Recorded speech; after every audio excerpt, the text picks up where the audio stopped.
hello. Hello everyone, can you hear me?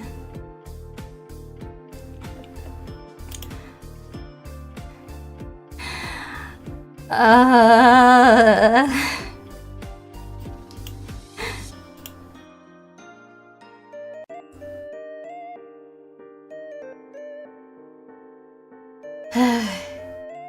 hello. Hi, good.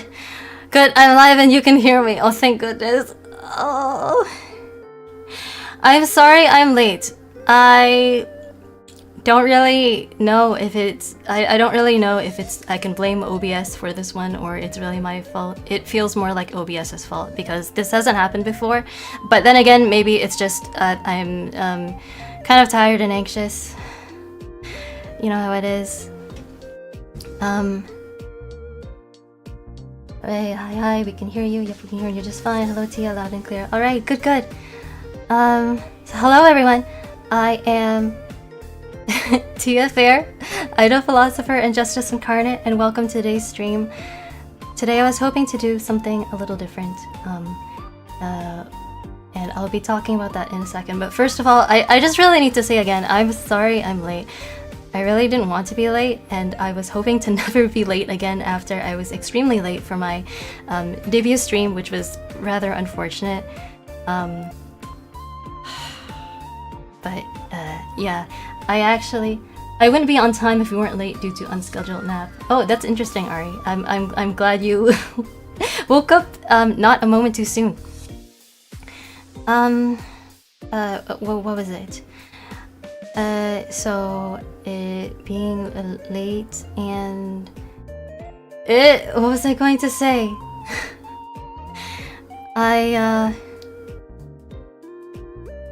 So yes, I remember now. So this is terrible, but just a few minutes ago, I thought I was streaming, but I wasn't, so I was like literally talking to nobody. I was already like talking, I was like doing my intro, and I was like talking as if everyone could hear me, and I was like a little bit confused as to why there were no comments showing up, and but I assumed I had already started streaming, and then it wasn't until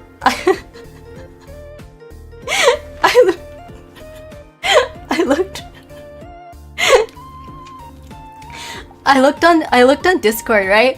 And the Library of Alexandria Charis' server, and like people were still arguing about food. Like they have like it's literally supposed to be like a philosophy server, and like they have like vicious arguments about food, like literally like twice a week. And I typed in the chat like, get in the stream now, idiots.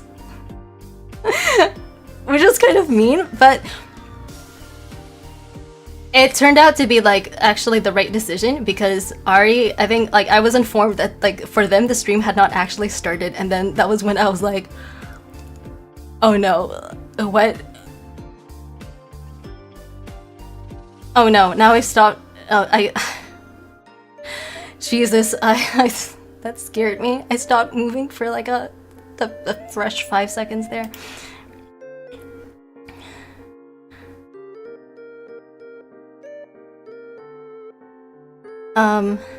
But yeah, I said, I was like, holy shit. I realized I pressed start stream and it hasn't started, and I was like, so yeah, being mean was and aggressive was the right choice in this scenario. So you know, thank you all for being patient and for coming today. I really do appreciate it, and once again I apologize for being late. I'll try not to let it happen again. Listen, it gets heated. It's a serious topic. Oh, you guys think so? Some of us have shit opinions on food that need to be corrected. Somehow food keeps getting brought up over there. Or now it says OBS disconnected for a second. What is happening with my computer today? Why is this happening to me? What have I done to deserve this? I'm innocent. Being mean is always the right choice. I figured you seem like the kind of person who would say that, Zero. And Ari says, I'm glad I helped you figure out the issue by accident, lol. It keeps buffering. Okay, well hopefully by the time you guys are hearing me say this, it is no longer buffering.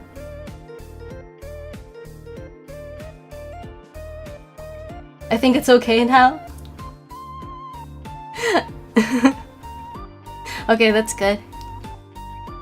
So yeah, I'm not sure what the VOD will look like when all is said and done. I'm not sure if YouTube will include the part where I was talking to nobody and looking like an idiot. Hopefully, maybe it doesn't, but if it does, oh well, I'll manage somehow. Anyway, once again, sorry for the long delay. I'm gonna try to get started because we have a pretty packed schedule for today, I think.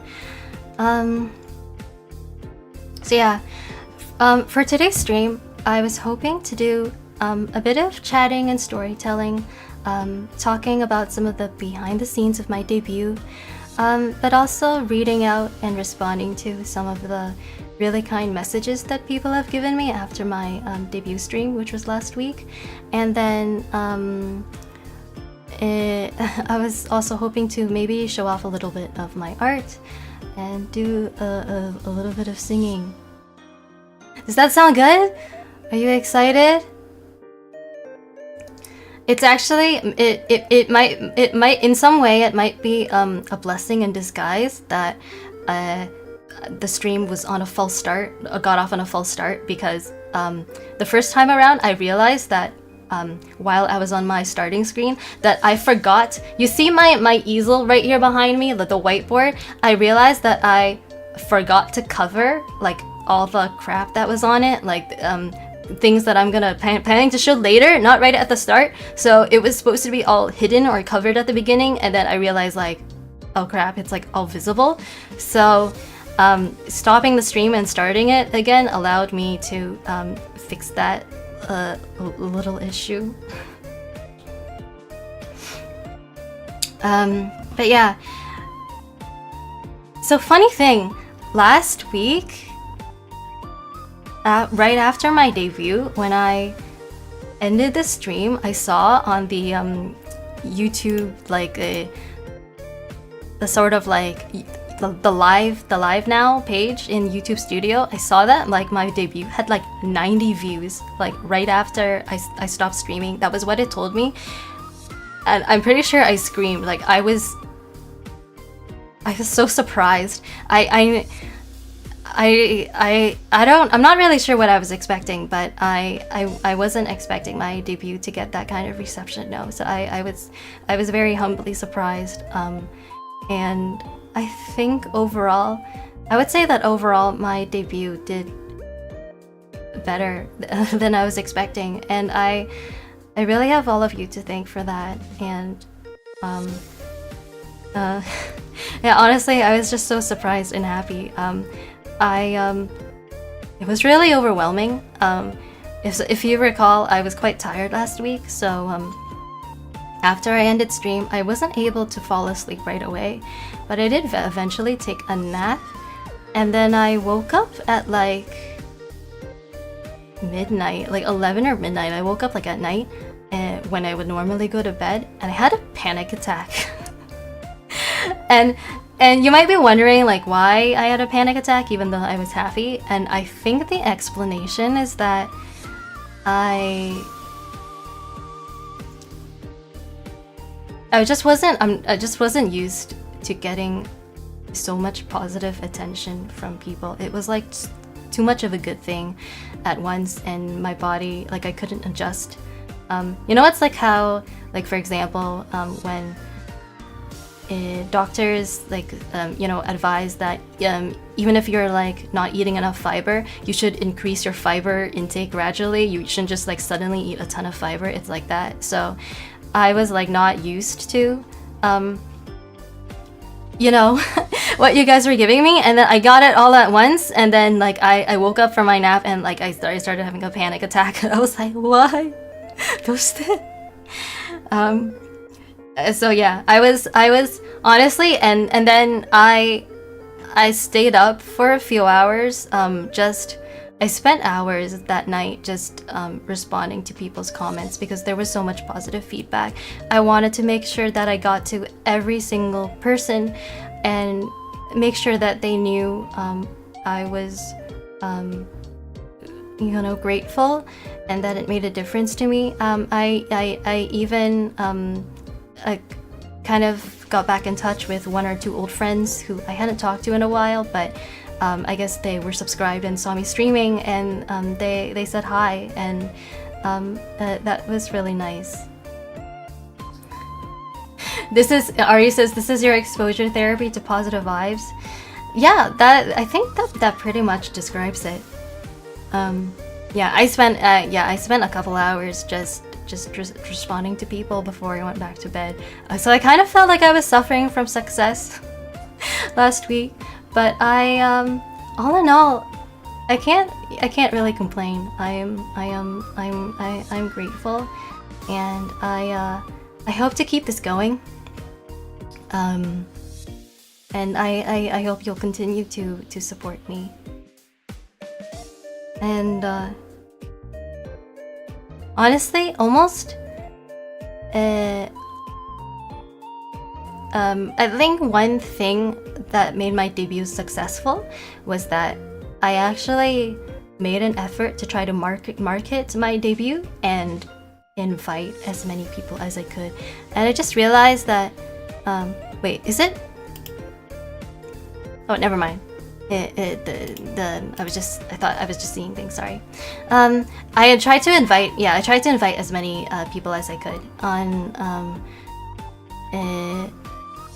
like a Discord. Obviously, on Discord servers I was active on, people I knew from Discord, but also Reddit via the Reddit intro post I made on our virtual YouTubers, and even Reset Era. And I think that in the end, almost everyone I invited came. Like, I would say probably like maybe 90% of the people I invited came, which really helped. And I'm really glad about that too. So thank you very much for being interested in me and supporting me. One thing that was a little unfortunate was that my Reddit post actually didn't do as well as I thought it would, and that's something I attribute to the fact that I posted it at midnight, because they say that the time that you make social media posts at actually affects its reach. So it's ideal to make your post at prime time, like in the evening, like maybe like 5 to 7 p.m. when people are just getting off work and or school, and they're checking phones and stuff. Whereas like midnight is like when people are about to go to bed. I think that helped. Not helped. The opposite. I think it hurt the visibility of my post. I knew this, and I was hoping to make the post a bit earlier in the day, but I didn't, finish my model in time. Things just were so hectic. But yeah, if that part were a little different, maybe I could have, maybe even more people could have watched my debut. But I think my debut did pretty well as is, so I'm not really trying to complain. I feel like I should. I've talked enough about just for now, and I should get to reading some of the comments that I got, because I really want to do that.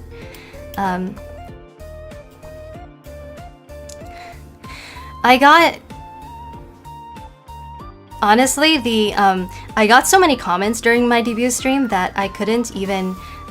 The chat was moving so fast. I'm not sure. I couldn't even really catch every comment that came along. I had to, after my stream was over, I had to look at the VOD and slowly read the comments one by one.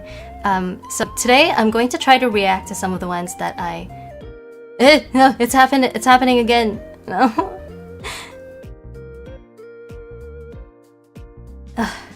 Are we back? Yeah, the comments that I didn't get to before. So, first of all, a lot of people were complimenting my singing and my art, which was Frozen Tia. Yeah, that's what happens when I go outside in December, or from like December to February, and I'm not wearing enough layers. It's very sad. So one comment that I couldn't get to last week, Ari, when I was talking about my philosophy on justice, Ari asked me, "Do you hold the position that justice only comes into correct an existing injustice?" Sounds like that is your implied assumption. I'll be frank, I'm not sure exactly what it is that you're asking. I think you're since you're watching right now, Ari, feel free to expand on this question if you like. But I'm assuming that what you mean is like, is maybe injustice the default state, or is justice something that can only exist and really have meaning in the face of injustice? And if that's your question, I think that's pretty fair. I'm afraid I don't really have a solid answer at the moment, but I suppose I could compare it to how people will argue that things such as happiness and things like happiness only has meaning because we have pain and suffering to compare it to, but if we didn't have pain and suffering, then happiness would have less meaning. So I guess you could look at it that way, that we really only have a concept of something like justice because there is injustice, and that's how we recognize justice, because we also recognize injustice. But I suppose that another... Ari says, to elaborate, one concept of justice is that it only exists in the form of correcting an injustice out in the world. Other conceptions suggest justice is an objective ideal out there that we can be closer / further away from. Thanks for the clarification, Ari. I was actually about to get to that interpretation, because like another way I think of interpreting the question is that now I forgot exactly what I was going to say like a minute ago, but like injustice kind of being the default state, and I instinctively I would say that that's not what I believe. I personally believe that the natural world is amoral, and it is humans who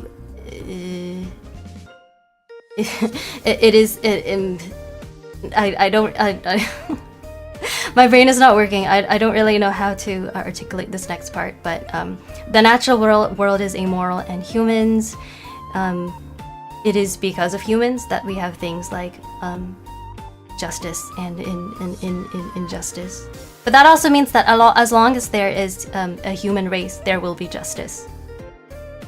I will exist. My soul will be around for as long as humanity is around. But I personally am inclined towards the view that justice is an objective value that can be defined with certain objective criteria, yes, which is something I touched on in my debut. I'm not sure, honestly, how much sort of empirical evidence I have for that view. It may at least, there's probably some, but really it at least in part, I will admit that at least in part it probably comes from a bias on my behalf, because it's just something that I believe very strongly in. But yes, I think that justice is just a part of the it's just one of the laws of the universe. I suppose it is an abstract force of the world. That is what I would like to believe. There are many others, of course. These are just ones that I'm familiar with. When I'm gonna have to read the YouTube chat from the pop out, because if I try to do it from the OBS screen, my neck bends too far, and then my the tracking stops. Okay, and what else is there? Yes, I got lots of compliments on my singing and drawing, which was really sweet.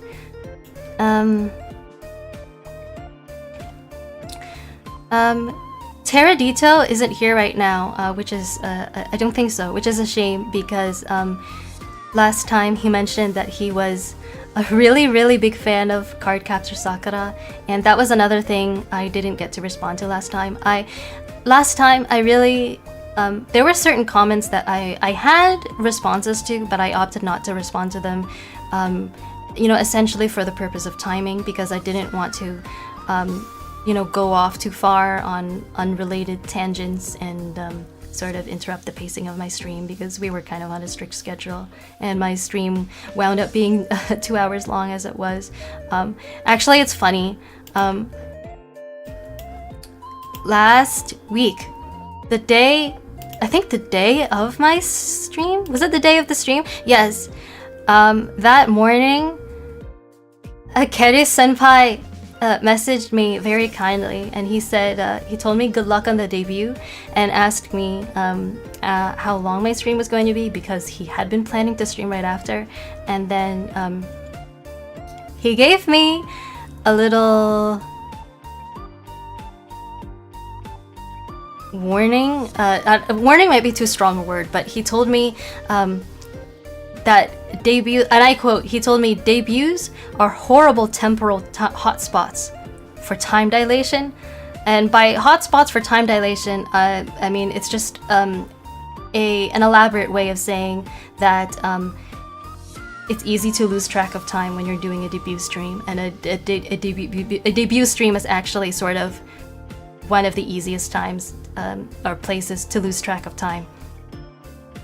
And I at the time that I read that comment, I was like, I kind of dismissed it. I was like, haha, like, yeah, maybe for other people, but that won't happen to me. And I ended up eating crow. And then after, the next day, I messaged him back saying like, you were right. But yeah, my debut took a while. So as I was saying, another comment that I didn't get to respond to last time was, this was for Teradito, so hopefully, maybe he'll see this bit when he watches the VOD. But Cardcaptor Sakura is one of my favorite anime too, and I would be happy to talk about it on stream sometime. Since Teradito isn't here, it kind of feels sad to talk about it without him. And so maybe I'll save it. And maybe I'll save a deeper discussion about it for another time. But I will say that my favorite characters are probably Xiaodong and Yue. And that I watched the show.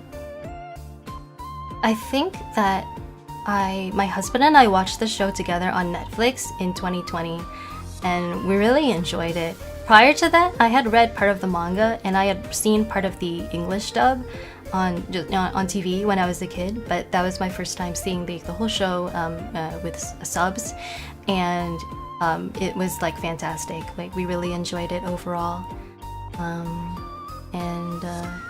And yeah, maybe I'll see later on. I'll see if I have any other thoughts, deeper thoughts to share about, deeper reflections to share about the show, and maybe I'll save them for a time when I know that Teradito is around, because that sounds like he's like a really huge fan.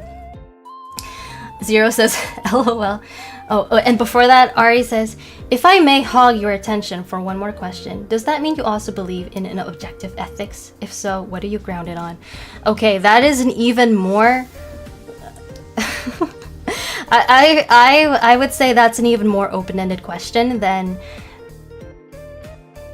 the one you asked last week, and I don't have an answer prepared, and I must say at the moment I feel a little uncomfortable with the idea of answering off the cuff without an answer prepared, so I am kind of leaning towards saving the answer for another time. Maybe I'll try. I feel bad just delaying all these things. It seems unbecoming of me as a philosopher VTuber. When you say objective ethics, are you referring to like basically like deontology, that kind of thing, because if that's what you mean, then I would say my answer is closer to no. I'm probably more of a consequentialist than a deontologist on the whole. So yeah, feel free to respond to that. Maybe that sounds kind of like a contradiction to you. and Zero asked, do you like other magical girl shows?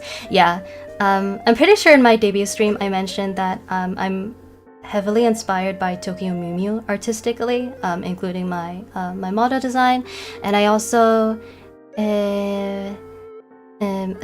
it was Sailor Moon that initially inspired me to start drawing when I was like really tiny, and yeah, I would say that Tokyo Mew Mew, Sailor Moon, and Cardcaptor Sakura are easily my favorites when it comes to the magical girl genre. I also like Madoka Magica, although that's sort of it's a little different from the other three I mentioned, if you know what I mean. Ari says, you can definitely answer it later if you'd like by objective ethics. I mean, concepts of ethics based in some way in objective right and wrong. I don't. If you mean objective right and wrong as in like deontology, like certain actions are right or wrong no matter what, regardless of the circumstances, I would say that's not something that I believe. I think that yeah, I'm more of a consequentialist on the whole, and that yeah. Oh, Ari still has yet another follow-up. So objective ethics could be grounded on God, on amount of suffering produced, on amount of personal rights infringed, and many other concepts. That's what makes ethics interesting to me. I think I see what you're getting at. Yeah, I guess for me, I would refer back to the definition of justice that I provided in my debut stream, that it's a just act is one that possesses the qualities of objective, compassionate, and active. And that, I guess, for me, as justice incarnate, that's the closest that in a... what am I? Hello, wording. How do I say this? That's the best way that I could define my own sort of definition of objective ethics. It's based on my own conception of justice. I hope that makes sense. Let's see, more comments.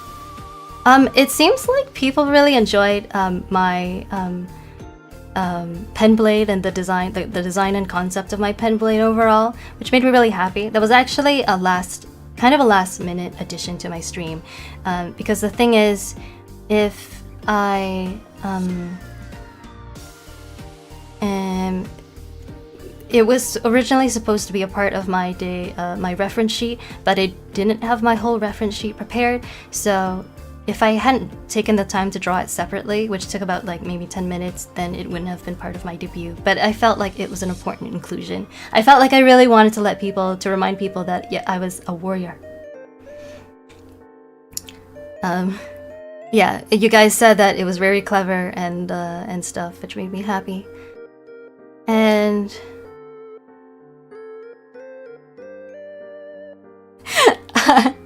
when I talked about, I know Hannah isn't here right now. Maybe I'll have to direct her to this this point in the VOD later. But I got a comment when I mentioned my husband Leon. I got a comment from Hannah saying Leon Kennedy, like from the character from Resident Evil.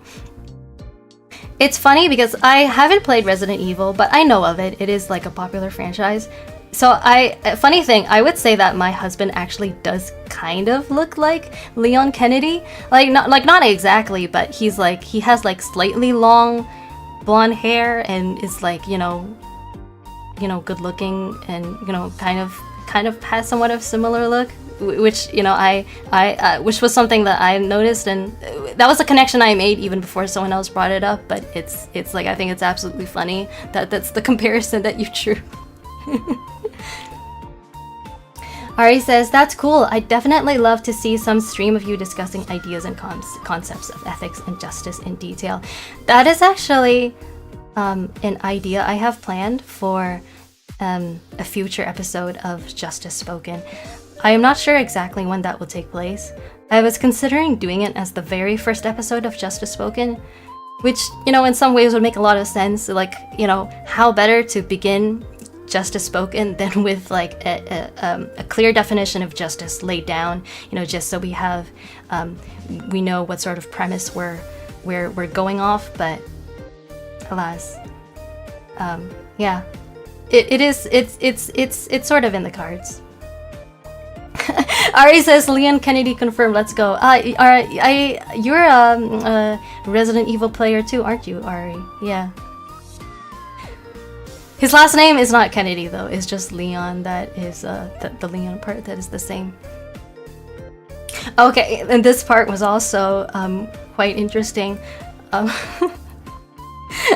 So last week, Ari said, based business major, the first of its kind, and then Hannah said, you might be the only business major who deserves rights, actually. I saw these comments in chat last week. I wasn't sure what to say to them, and I'm still not sure what I should say now. I mean, I am aware of the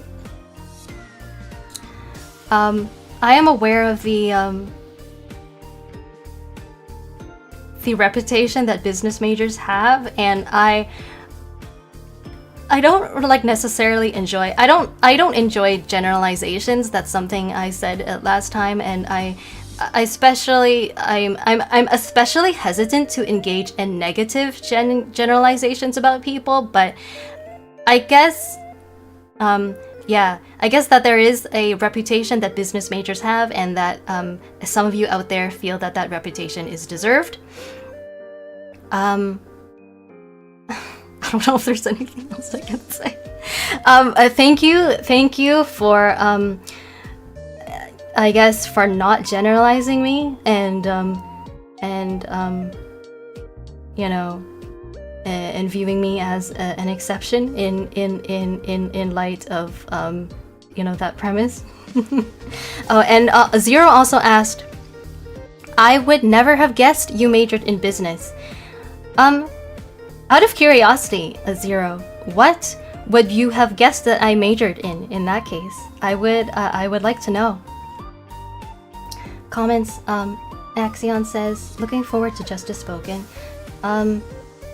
Yeah, and I think you said as much last week, but thanks again.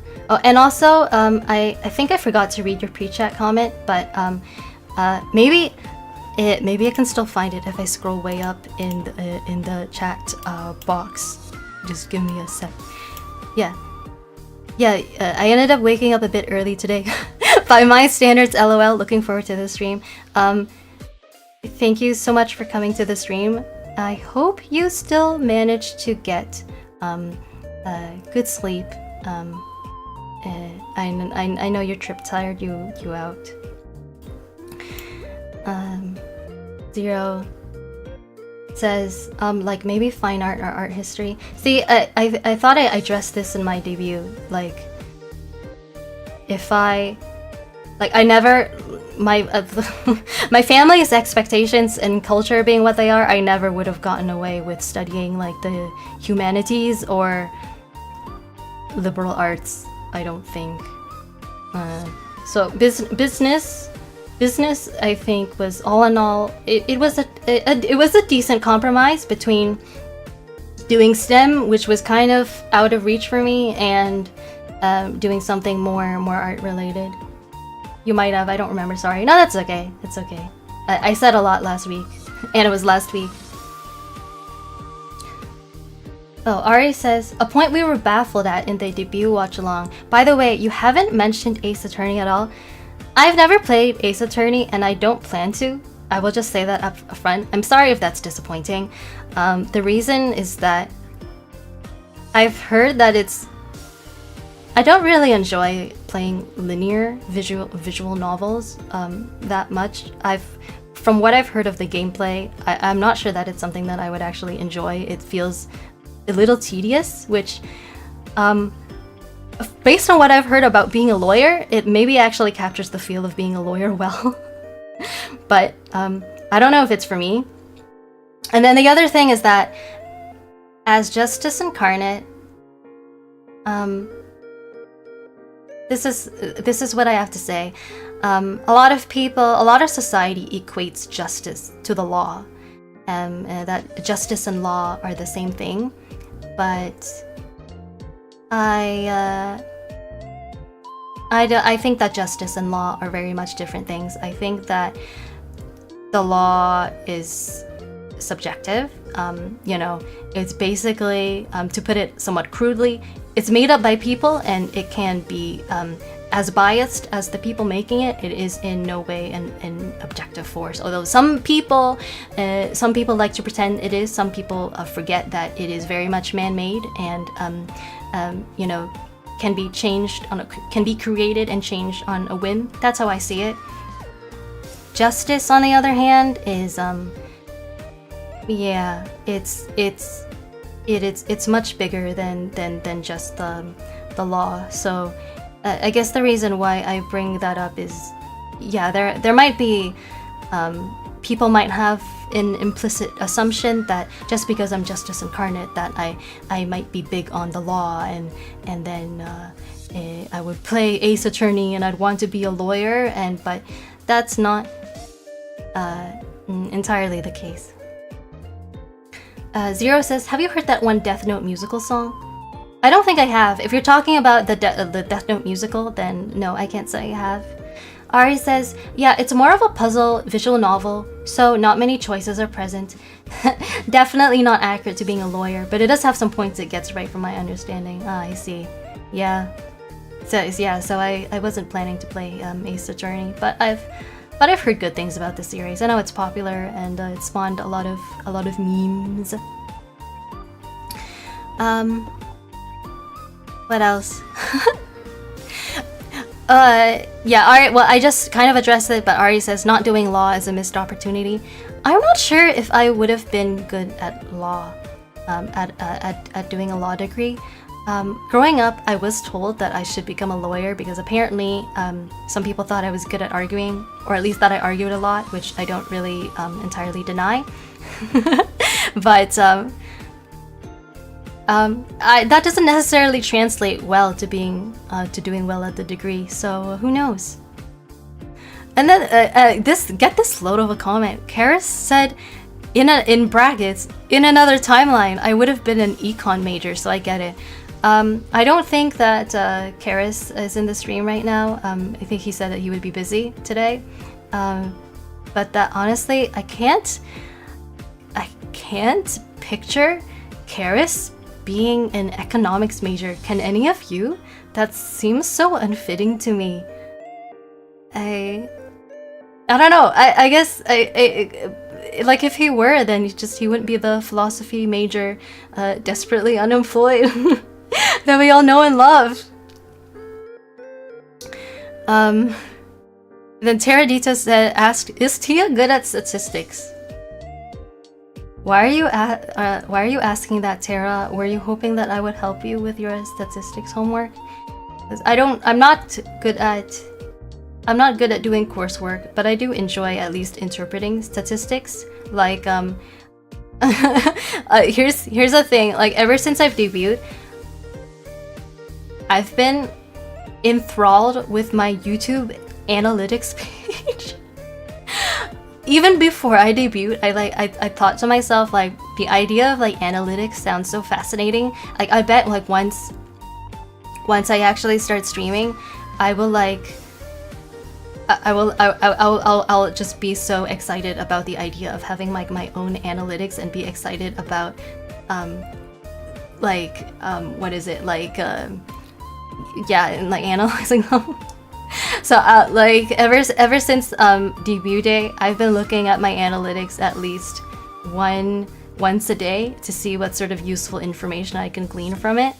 And what's probably... let me try to think of like one interesting thing I can mention about my analytics. I guess one interesting thing is that YouTube says that my click-through rate is pretty good. And since you might not know what a click-through rate is, it's basically the amount of time that a person spends watching your video once they click on it.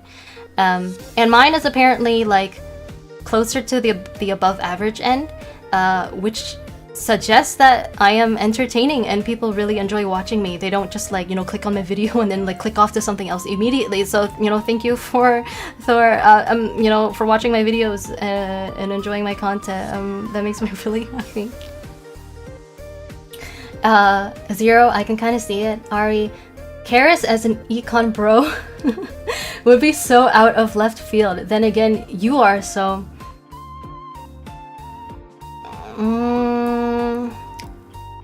Am I though? I think his would be more out of left field than me, but maybe I'm just biased. Because I think that,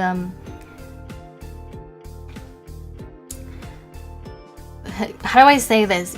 You, right now, you guys might see me as being more of a born liberal arts major, but I, how do I say this? It's, believe it or not, it's not that if I had my absolute freedom of choice as to what to study, I would have studied liberal arts no matter what. Like, it's not that that would have been my first preference, because my concern about studying something like fine arts, like music or art, is that even assuming that I would have been accepted into such a program, my concern is that if I were forced to study those things and do them formally and like have lots of homework on them, I would like stop enjoying them. And I was also really self-conscious. At the time, I was very self-conscious about my singing and drawing, so it wasn't something that I was necessarily comfortable with either. I was kind of scared, and yeah. I forgot what point that was going to connect to. Oh yeah, I was talking about like being a business major, right? So I think honestly that business is may have been like one of the smartest things that I could study. It's just maybe a slight shame that I didn't actually graduate, but because as you can see now, even though I didn't study fine art, I managed to teach myself to draw anyway, whereas if I had studied fine art, I am not sure that I would have been exposed to business principles outside of school. And I think that being business savvy is something that is invaluable in our very capitalist and competitive world. And I think that this is certainly a broad topic that I could talk about in more depth at a later time. And I think that I would actually like to talk about in more depth at a later time. But I think that a lot of creatives, a lot of creative types like artists aren't very business savvy. And this is something that actually hurts their chances at success. And I don't think it's not necessarily that's something that is talked about enough or known enough, but I feel that as someone who majored in business, I hope that's a trapping that I hope to escape and be exempt from. Oh yeah, yes, this is truly a capitalism moment. Yeah. No, I'm frozen again. Yeah, good. It wasn't very long, for very long this time. Yeah. Let's move on.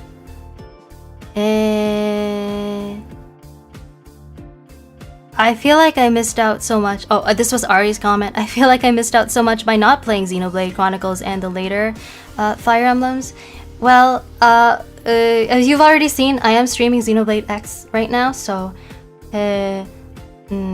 you can catch up on the Xenoblade series that way. I hope that is sort of I hope that suits you, and I hope you'll continue showing up to my Xenoblade streams It was really fun last time.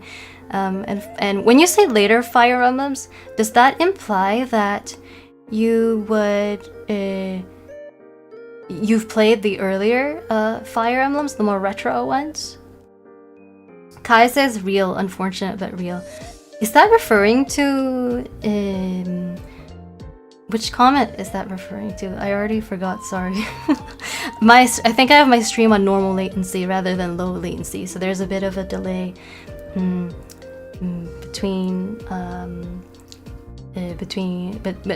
the stream and the chat comments I get. Zero says I play the early Fire Emblem games too. Really?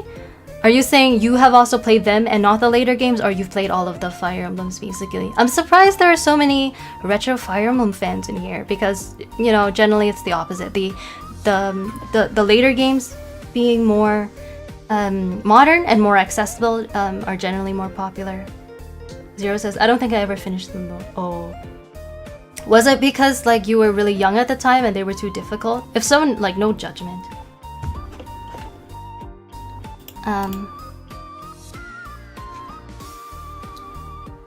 And what else?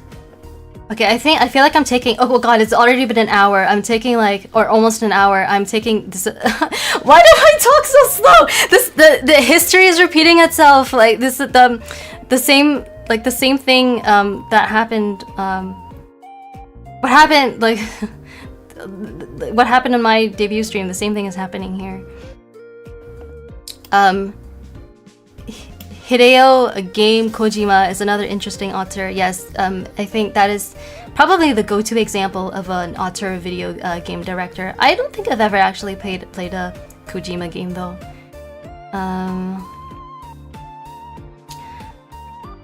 Hannah says, I am your servant now, hi. That is in response to the trivia I shared about my fan name last week. I didn't feel like I could.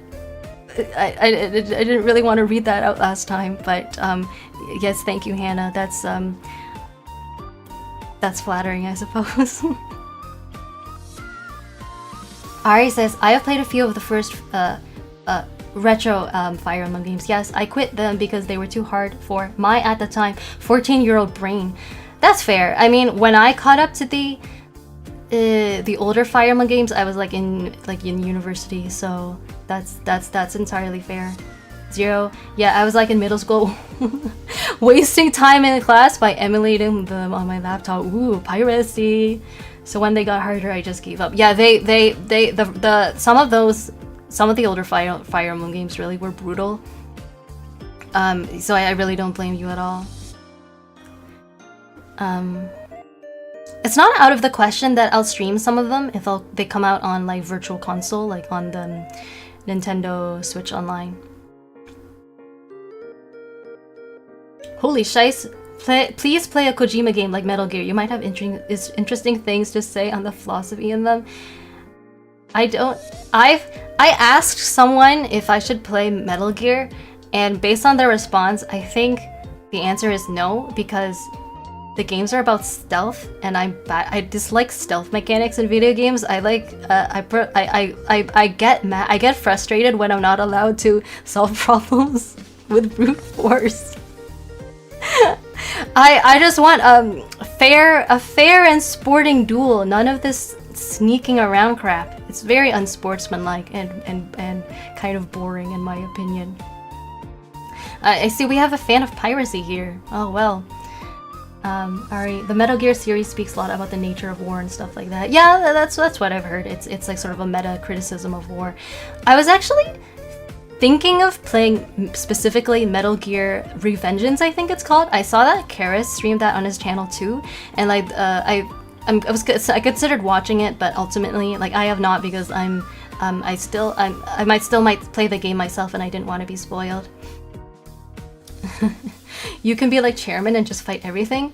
Is that really what he does in stealth games? That doesn't seem like him. He seemed to me more like the type to actually intellectually figure out the stealth sequences. But if that's true, I would like to see some examples of him being an Unga Bunga librarian. That sounds really funny. The and then yeah, last week Charis told me the post-debut crash is gonna hit so hard that it'll fix your schedule immediately. See, unfortunately, Charis senpai, you were wrong, because while I'm sure your advice may work for regular people, I am not, like, due to my health issues, I'm not really a normal person, so yeah, after my debut, I was so tired, I couldn't even fall asleep right away, and then my sleep schedule actually got worse at first before it got better, because I kept, over the next few days, I kept waking up I kept napping early in the evening, and then I would wake up at like midnight, and then I'd stay up until for like a few hours and then go back to sleep. And I think possibly the thing that finally fixed my sleep schedule was when Axaeon senpai streamed Faith, the last episode of Faith, the Unholy Trinity on Wednesday, because I was really looking forward to that. So I recall being tired, but I stayed up to watch that. I think that because his streams take place in the late evening, I think staying up for that ironically fixed my schedule. Zero, he does not stealth. That's so interesting to me. Wow, is this a strange thing that Justice Incarnate and the last librarian of Alexandra happen to have in common? I would never have guessed, honestly. Ari says, Charis was kinda booty in that game. What do you mean by booty? He was very much a blunt rusher in that game and butchered the stealth segments. Oh no, so that game does have stealth segments? It looks interesting aesthetically though. Now I'm left to conclude that if I were to play that game, I would play it in the exact same manner that Charis did. I'm not sure how to feel about that. That seems kind of bad. Ava says LOL, yeah.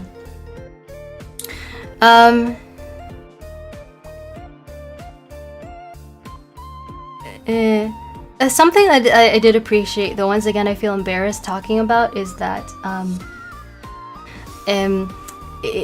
do appreciate how when I said that one of my potential goals, or maybe more aspirations might be a better word, or dreams, is to become the greatest philosopher of the 21st century, is that like nobody made fun of me and said like, you know, like, haha, it's like, it's never gonna be you, it's like, has to be someone else. Like, nobody said anything mean like that, which was really nice. I'm still, I am, I don't know why, but I'm genuinely surprised at how open and supportive people are. I truly am. Zero says, I wouldn't have guessed either, but I was assaulted by him just rushing into fights without stealthing. I have to watch this playthrough now. That sounds hilarious. Maybe I don't actually have to play it if I can just watch Charis play it, and like his playthrough is already so funny. You know what I'm saying?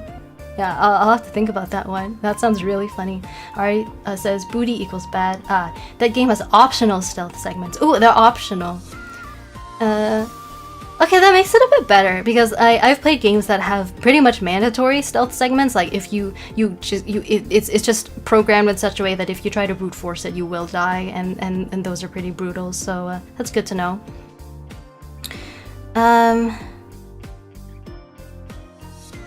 Okay, and I'll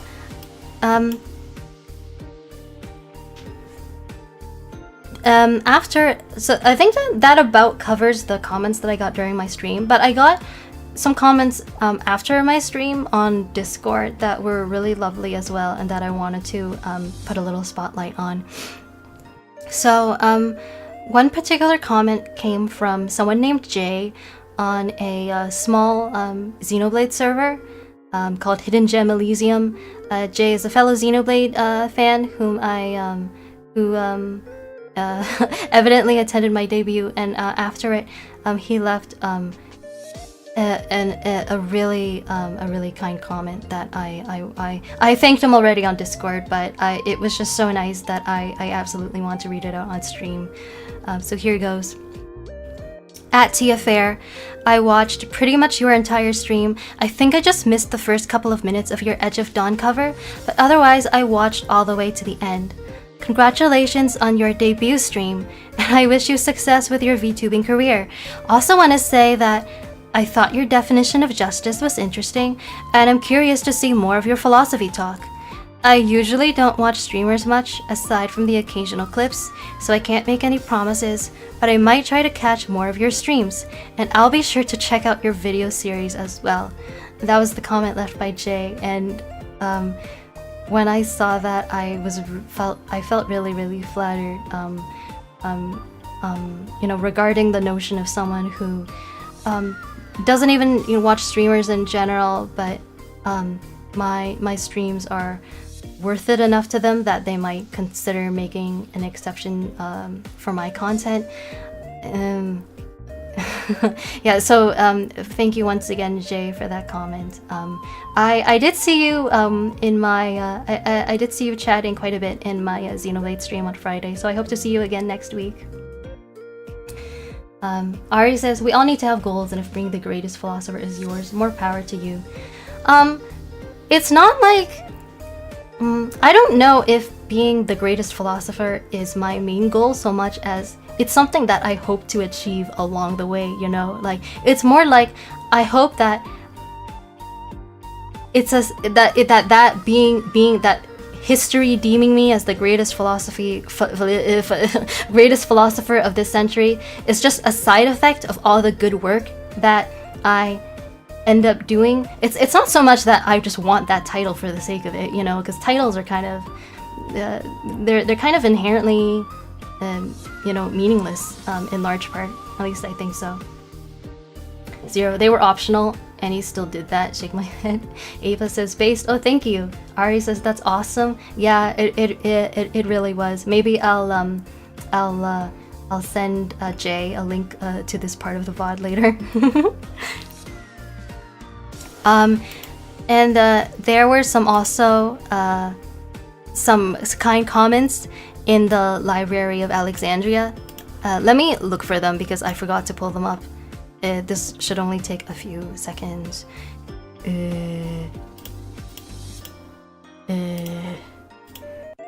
Standing by. Okay, I think I found it.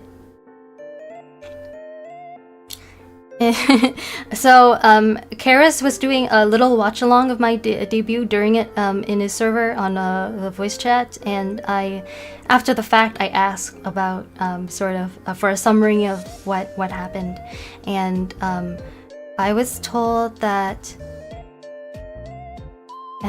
this was a really nice comment from Estella, who unfortunately had to go to class and is not watching the stream, but Estella said, honestly, I really appreciate you sharing your vulnerability with PTSD. As silly as it sounds, it makes me feel as if I'm not alone and that I can get through it when symptoms are rougher.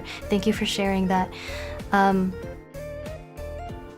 That really made me happy to hear, because that's basically what I was hoping for by sort of sharing my relationship and experience with trauma, that it would go on to inspire other people and help other people, and that it wouldn't just end with me. So you know, thank you for telling me that, Estella, and I really hope to continue inspiring people. Ari says, not to be like, but me too. Yet I also don't watch VTubers/streamers generally, but Charis was interesting enough, and now I have a whole triumvirate to watch that includes you. That's very kind of you, Ari. Yeah, I know that you watch you try to catch Axaeon's VODs and uploads, even if you can't watch them live because of time zones. So yes, that's very nice of you to do that. I'm really glad that you enjoy it so much, honestly. And then another pair of really cute comments I got over the last week. This was from Grace, also on the Library of Alexandria. Grace told me, personally, I'm a Tia Faire fangirl, first and foremost. Seriously though, you deserve all the flowers you get and more for your hard work, Tia. I was really overwhelmed when I read this comment, and I think a part of it is that, like, how do I say this without it sounding bad? Maybe I shouldn't bother sugarcoating it. I mean, to put it bluntly, I'm no stranger to male attention because I am allegedly pretty and conventionally attractive, but I am not used to getting so much positive attention from girls. So honestly, certain comments that I've gotten like on my debut and since then have made me feel like kind of like caught off guard, and it's really refreshing. And yeah, thank you so much. I'm really honored. I'm honestly really honored that someone could call me, you know, or someone could call themselves a fangirl, a girl of me. That's for me, that's like really unprecedented. Ari says, yes, I may not be there to watch live, but I stealth watch your VODs, Axaeon, if you're present. Is Axaeon still in chat? You hear that, Axaeon? I think that covers the comments that I wanted to read out. And unfortunately, that already took up like half of the time that I was considering streaming. And I feel pretty bemused at that because this is literally a repeat of my debut stream. Can you imagine what would have happened if I had actually responded to all of these comments during my debut? Like, that implies my debut, as long as it was, would have been 1 whole hour longer. And that's terrible. Like, I don't know, like, am I just too much of a yapper? I feel something about this makes me feel very uncomfortable.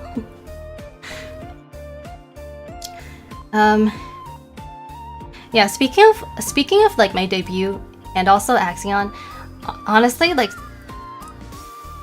I initially felt bad about being late to my debut last week, but oh no, it happened again. Okay, there we go. Now that all is said and done, all in all, I don't feel so bad about it anymore personally. Like, obviously, I value people's time, and I don't, you know, plan to be late and take that for granted in the future. But it's just that, given the circumstances of my debut, how many challenges there were, the fact that I was so tired, and you know, I had a stomach ache, and there were tech issues, and I finished my model at the last minute.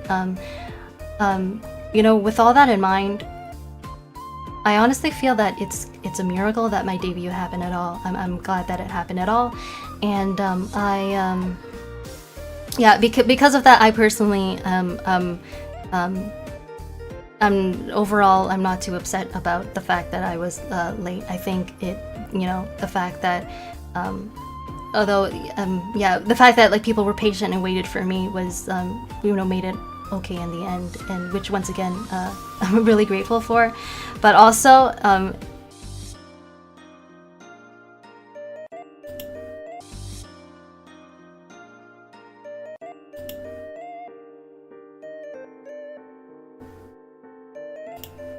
I back yet?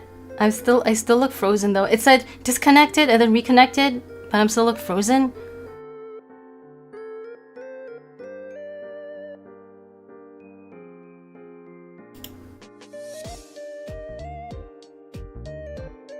Oh god. You're back but frozen. I wonder if there's something I can close in my computer to make... Maybe... Am I using up too much RAM? Or maybe I could restart VTube Studio. I'm thinking about what I should do. Oh, there we go. Okay. Maybe it was my phone that was the issue. I don't know. Anyway, what was I saying? Yeah, so more behind the scenes. So, on the day of my debut, my other senpai, Axaeon, also messaged me, and this was after my stream was already supposed to start, and he basically asked me if I needed any help with OBS. I honestly, like, it was kind of like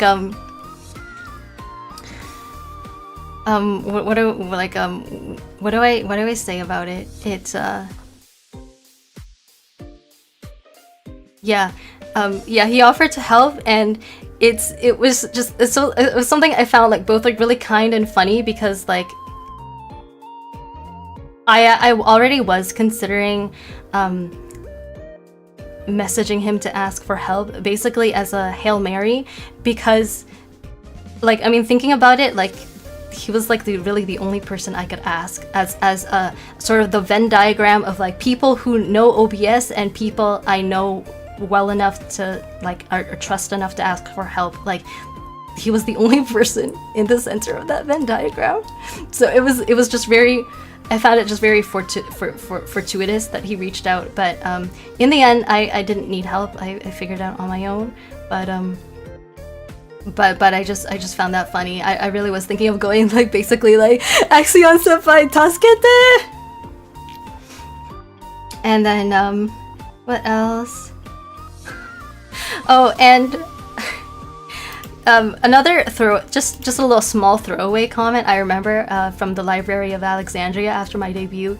So IRyS seems to really enjoy the word triumvirate. And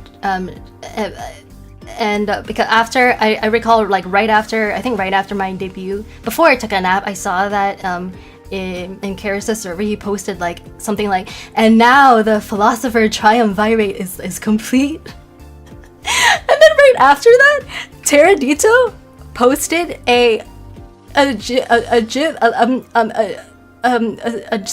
gif of like the spinning Triforce from Ocarina of Time, and for some reason I found that so funny. I was like chuckling about that all night, and I started thinking like, okay, like that sort of implies that each out of us three, like each of us has a piece of the Triforce, and like the Triforce pieces are supposed to go to like people who embody each of like the sort of like the qualities, or you know, whatever the most, right? So like which piece would we each get?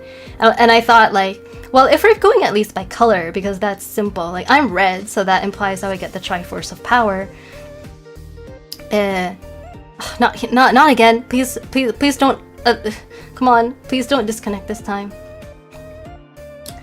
And don't yeah, that would get the Triforce of Power because I'm red, and then that implies that likewise Axaeon would get the Triforce of Wisdom because he's like purple/blue, like kind of like indigo, and which fits because he actually has a PhD.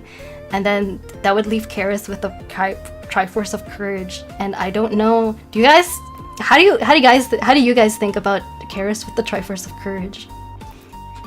Hi Hannah, it's okay that you're late. I can tell you what you missed. Thank you for coming.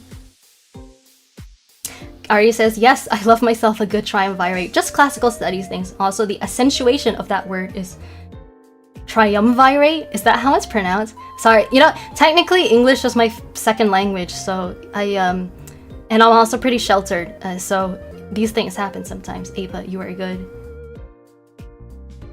Accentuation being on the part. Yeah, so is it triumvirate? Is that how people generally pronounce it? Hannah says Axaeon and Charis are either father or son, depending on whether chairman is playing up. This is, I don't... In my defense, this is just a comment I'm reading out. These are not my words. On whether chairman is playing up the 60-year-old act or being stupid boy feeling. Not my words, not my words, not my words, not my words. No, that man, Zero says that man is a giant scaredy cat. No way. But I think like Axaeon would argue that maybe he is courageous because despite being scared, he still like goes and does things anyway. Like it doesn't prevent him from doing things, you know? Like maybe in that way he is very fearless. If I recall, that was what was being argued in the Little Nightmares collab. Axaeon says, I mean, he did face down the monsters during the Halloween streams. Yeah, exactly. That's so maybe, yeah, maybe in some way he does deserve the Triforce of Courage. Ari says, Charis had the courage to be the first, to be honest. He is the eldritch horror, the firstborn and the last to go out. First philosopher VTuber? Yeah, that's a good point as well. Triumvirate is how I've always said it. And when... convicting and... I don't know English. I failed to consider that. Oh, hi Skater Bun. Long time no see. Hannah, maybe Axaeon is father, Tia is son, Charis is Holy Spirit. I don't... This is kind of getting to be a bit much. Anyway, Hannah, you missed the part where I read out your comment from last week's debut. Because when I mentioned that my husband's name is Leon, right? And you said Leon Kennedy? Do you remember that? I told everyone about how my husband, it's like funny that you mentioned that because I think my husband actually does look a little bit like Leon Kennedy. Like he has like slightly long blonde hair and kind of like is like, he kind of has that like handsome everyman white guy look. Just a slight resemblance. I thought you would find that funny. But I think Tia is also Holy Spirit because like she's an angel. Oh, that's so sweet of you, Hannah. Thank you. LOL, I did say that. Yeah. I was actually... Damn, how does it feel to live my dream? Do you have a crush on Leon Kennedy, Hannah? Don't let Nick hear you say that. Whoa. Ari says, I think the real question is who is Crassus, who is Pompey, and who is Caesar. The original triumvirate, I tried to pronounce it correctly this time. I don't think, sorry to say, I don't think I'm knowledgeable enough about ancient history to answer that question, but I think that could be, that could furnish the material for an interesting discussion. I actually was thinking of mentioning last time, but I forgot that, it's funny because I mentioned during my debut that one thing I really like is angels, right? Well, in the last little while, in the run-up to my debut, a couple people have actually compared me to angels, like actually independently of each other, and that it made me feel really happy because I love angels. One of those people was Hannah. Because when I jumped into one of Charis's yapping streams and I must have said something nice because Hannah said like something like Tia WTF you're an angel or something like that. And I was like, oh, that's really nice. And the other person who said that is someone I don't believe you guys have been introduced to, but I believe he is watching the stream at the moment. He's been watching all my streams. It is actually my friend Ed, who is my moderator. Ed actually comes all the way from Lithuania. I met him not that long ago actually, like probably I think like in September.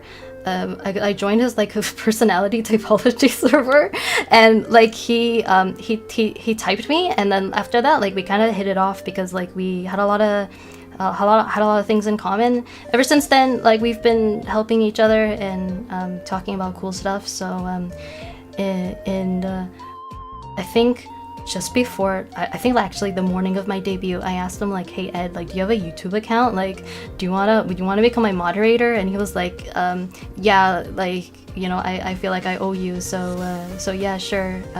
It was really nice of him to accept. If he didn't, I probably could have found someone else to do it, but even so, I think that Ed is probably one of the best choices I could have gone with. He's quite a quiet and solitary person, so usually I don't think you'll see him in chat much, but he is a good man and I trust him, so yeah, everyone say hi to Ed, who comes all the way from Lithuania.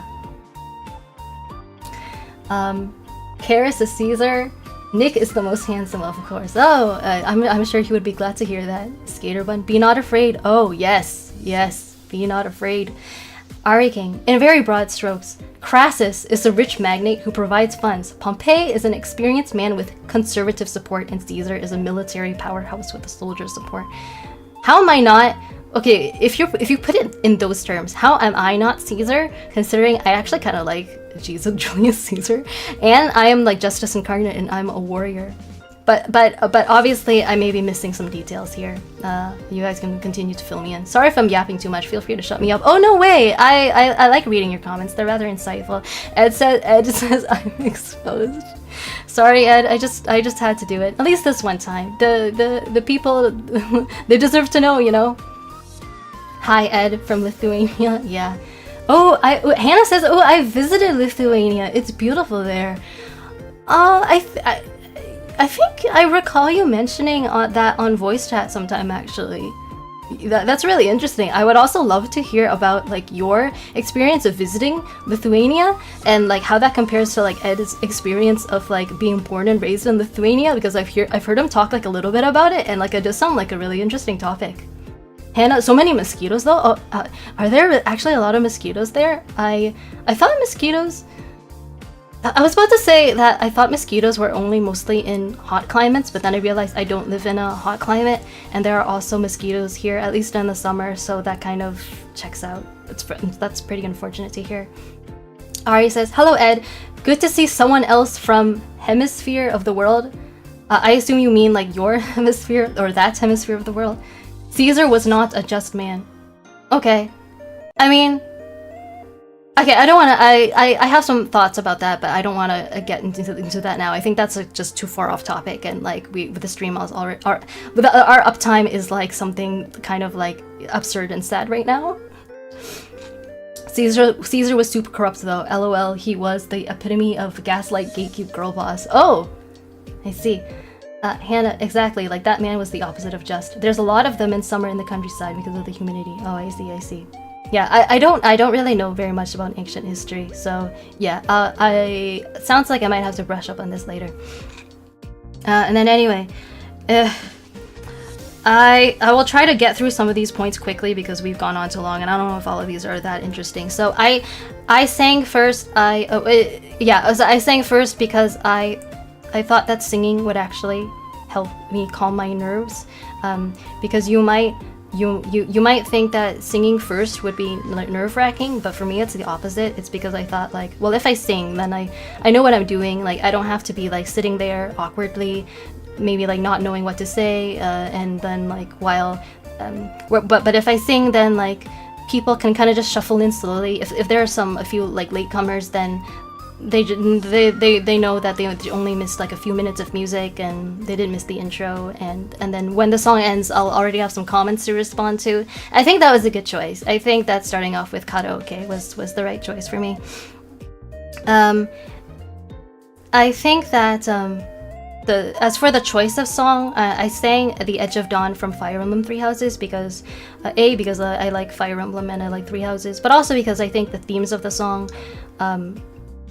very much fit both my concept as a VTuber and my personal history. I don't think I want to expand too much on that right now, but maybe I will at a later time, or maybe you can already sort of infer what I'm referring to. I also thought I had mic issues last time. I think that when I initially listened to the VOD, I thought that the audio quality sounded like bad, and I was like, oh no. But then when I listened to it again, I wore my headphones properly, it sounded fine. So it was quite a stroke of luck that despite all the things that could have gone wrong, it went right.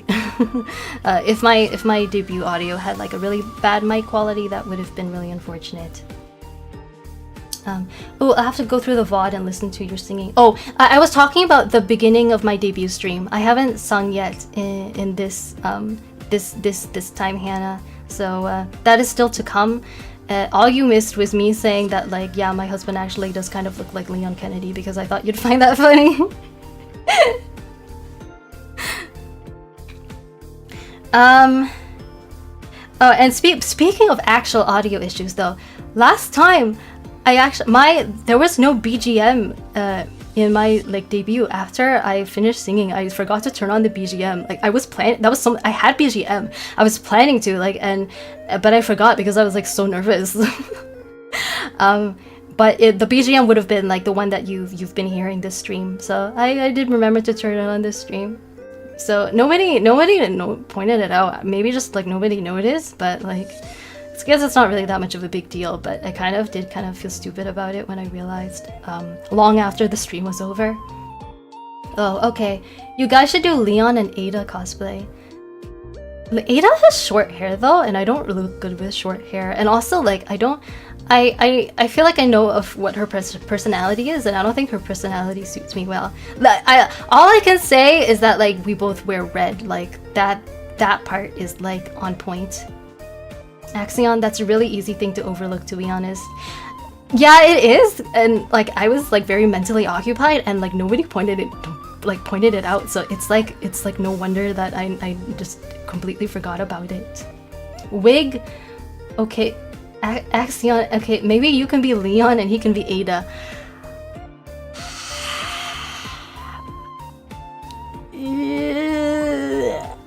I don't think that that's the best couples cosplay that we could do. Ari says, I thought the no BGM was to make us focus on the presentation and more material. I mean, maybe if it had the side effect of doing it, then that's good, but it wasn't intentional. Hannah, real of you, Axaeon. Don't encourage him! Oh my god!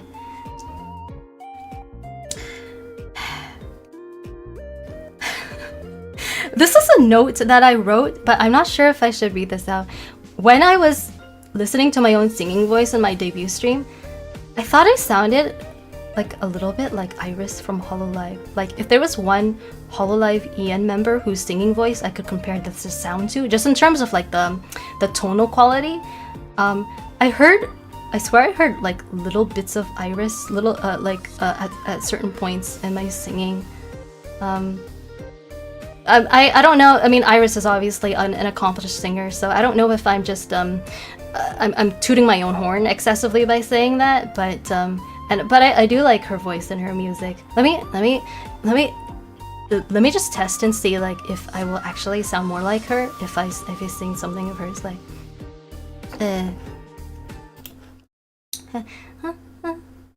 falling. Oh, I've been down here before, almost like I'm back home. Did that sound anything like IRyS? IRyS, it's IRyS. Zero, you did, yeah?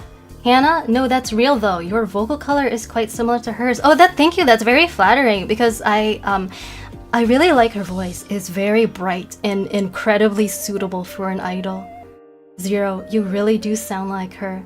Oh, thank you. I'm gonna have to listen to this part of the VOD again because I wanna hear what you guys heard. Ari says, "Damn, a singing ambush." Yeah, I do that sometimes. I love singing. Who's this? BPS Fave Blink. Hello, BPS Fave Blink. Welcome to my stream. I'm just chatting, and I'm going to be doing a little singing and more singing shortly. Hannah, Corporate wants you to find the difference between these two photos. They're the same photo. Yeah, maybe if you replace photo with like audio waveform or something like that. Okay, what else? Something. Yeah, you know how just a little while ago I said that like it was nice that like nobody thought it was pretentious that I wanted to be like the greatest philosopher of the 21st century. Likewise, it was nice. I thought it was nice that nobody thought that my lore concept was pretentious either, because it did cross my mind that somebody might say something like, well, justice is like such a broad and authoritative concept. Like, how can you position yourself as justice herself? Like, what makes you worthy of calling yourself justice? Like, huh? Like, how can you represent all of justice? And nobody said anything like that. And I guess like maybe it's like not surprising considering, I guess.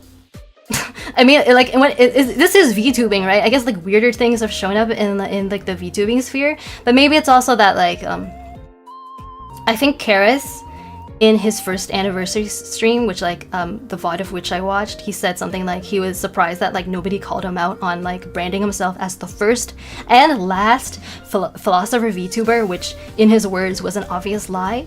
But I guess, yeah, maybe like VTubing audiences are just kind of open-minded about that kind of thing, which I'm not complaining about. I think it's better that way. Ashers. Oh, hi Ashers! Have you seen other VTuber lores? Yours is pretty tame overall in comparison. Yeah, I figured someone else would say something like that. Oh, by the way, Ashers, you're friends with Penbu, right? Penbu was in my Baba stream. I had something I wanted to say to Penbu because I think it's like really funny. So like after my stream that day, I saw that Penbu also followed me, I think on both Blue Sky and Twitter, right? And then so I clicked on his page because I was like really curious because he had VT in his name, so it seemed like he was also like a streamer. And then I saw that he recently did a collab stream with Fi the Neutrophil, and I was like, oh, I recognize Fi the Neutrophil from Charis' server. Like I think like Fi is like one of Charis' friends, and Charis is one of my new friends. And then I was like, oh, the VTubing world is so small. Like, oh my goodness. Zero. There are way weirder VTubers out there. Yeah, I mean, it's reassuring, I think, not to be the weirdest. Asters, yep, we've met. Apa, Penbu mentioned the goat. Is Penbu actually really famous or something? Asters, oh yuppers, he is. Fi mentioned, yeah, it's just, it's so amazing and like almost kind of like a little bit, maybe a little bit creepy, just how small the VTubing sphere can be. Ari, considering our imaginations of justice are usually either A, the old Lady Justice concept with scales and a blindfold, or a dusty judge in a courtroom, I see yours as a fresh take. Oh, thank you. That's really good to know. I was sort of wondering if anyone would find this, you know, this interpretation sort of maybe either like interesting or blasphemous. Ashers, lol. I was actually surprised I was how he learned about you. Eh? I thought he learned about me from you. Am I mistaken? Apa, you are getting into the secret VTuber elite world. Ah, that sounds really exciting. I hope to continue on this journey. Hannah, the intellectual VTuber sphere is tight-knit for sure. Are you saying that I am part of the indie intellectual VTuber sphere? I like the sound of that. Let's go. Zero. No way your take is a blasphemous, lol. Okay, that's nice to know. Okay, what else? We're gonna try to move fast with the rest of this. When I was talking about the fact that I'm from Toronto, Canada, I meant to mention that I am open to the idea of doing meetups in Toronto, in the local area, with other like friends or VTubers that I've already met.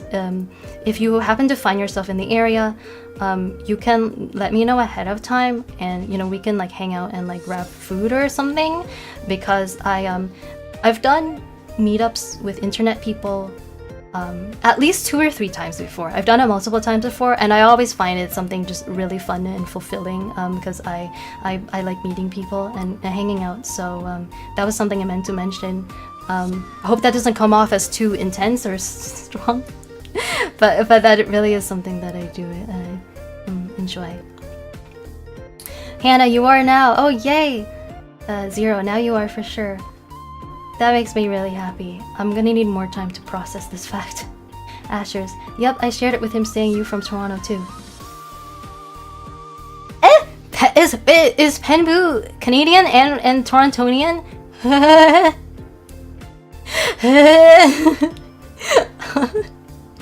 What a small world. Hannah, if I ever am in Toronto, I will let you know.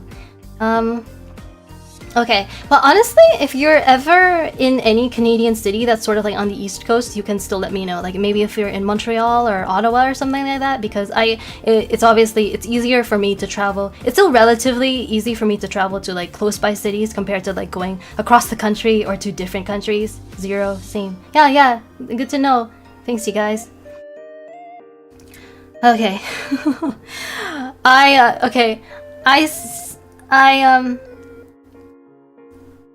I see now. I don't know if I should talk about this at this point, but Part of the reason I decided to do a chatting stream today was because I felt that the reception to my debut stream was really positive, and I wanted to try to recapture that feeling. It sounded from the feedback that I got that people thought that I was entertaining. Like nobody said, "Oh, like you're boring and you're bad at talking" or anything like that.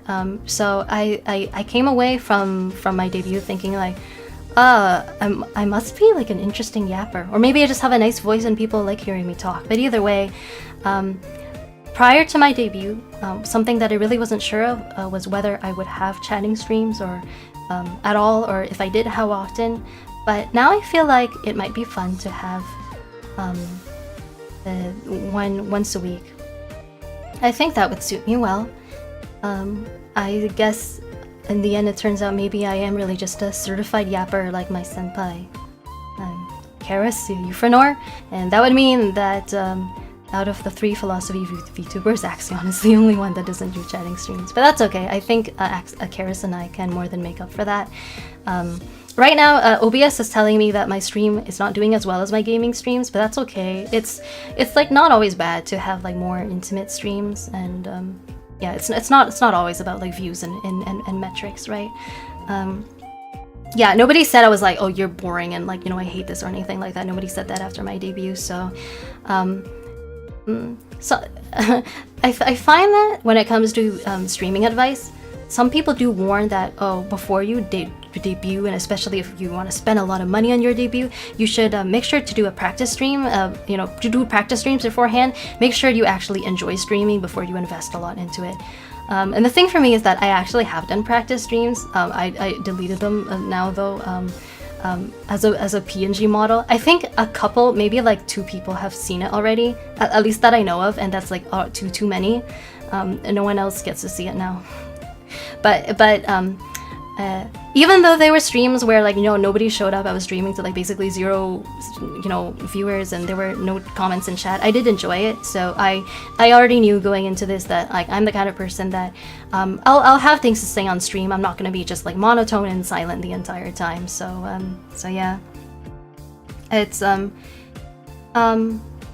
in all, I'm glad that I feel like I might have missed a comment. I'm gonna read them now before I miss more. Now I have to meet Tia so that Chairman realized all his viewers are individual people. Ah, yeah, I would be happy to give you to vouch for you if you did that, Hannah. 0. Yeah, he'll be like, this is fake. It didn't happen. It's just Photoshop. But but surely the word of justice incarnate would be good enough. Justice wouldn't lie. Justice is moral and righteous. She wouldn't lie. You can trust what she says. Ari, a smaller stream sure makes reading chat easier. Yeah, to some extent it does. True. LOL. Lost media. Yes, lost media. A+, huh. So that was what happened with the debut. I swear I was. No, not a 3rd person who saw it. Well, you never, you know what? You never get to see it again. It's gone. Chairman believes what he wants because he's stinky and up a humbug. I don't know about stinky because I haven't smelled him, but he does have kind of a Scrooge vibe. I'll give you that. No? Oh, is that no to it being gone forever? Well, too bad. Well, you have my actual debut now, and it's like so much better than the old one, so you have no reason to be sad. Okay. I feel like we haven't gotten to the good stuff yet. I feel like we should. I will leave off the last section with this. I am really happy that this is going well so far, because this is something I could have said in my debut. I just kind of forgot to expand on this point, but you know, I really am happy that this is working out so far, because unlike maybe possibly my senpais or other streamers, I don't really have any backup plans if VTubing didn't work out for me, and that's because of my health issues, right? Like, I can't, it's not that I could do other things but I just want to do VTubing, it's that like I can't have a 9-to-5 job, and that's what spurred me to put my all into pursuing this. there really is nothing else for me out there. If I weren't a streamer, I would still probably doing freelance work online regardless. And so, you know, likewise, because I both sing and draw, which, you know, not everyone does, ever since I found out that VTubing was a thing, I've always thought, like, I think that this is actually the perfect medium for me to showcase my actual strengths. Fashionably late to this yapping stream. Oh, hi Berserker.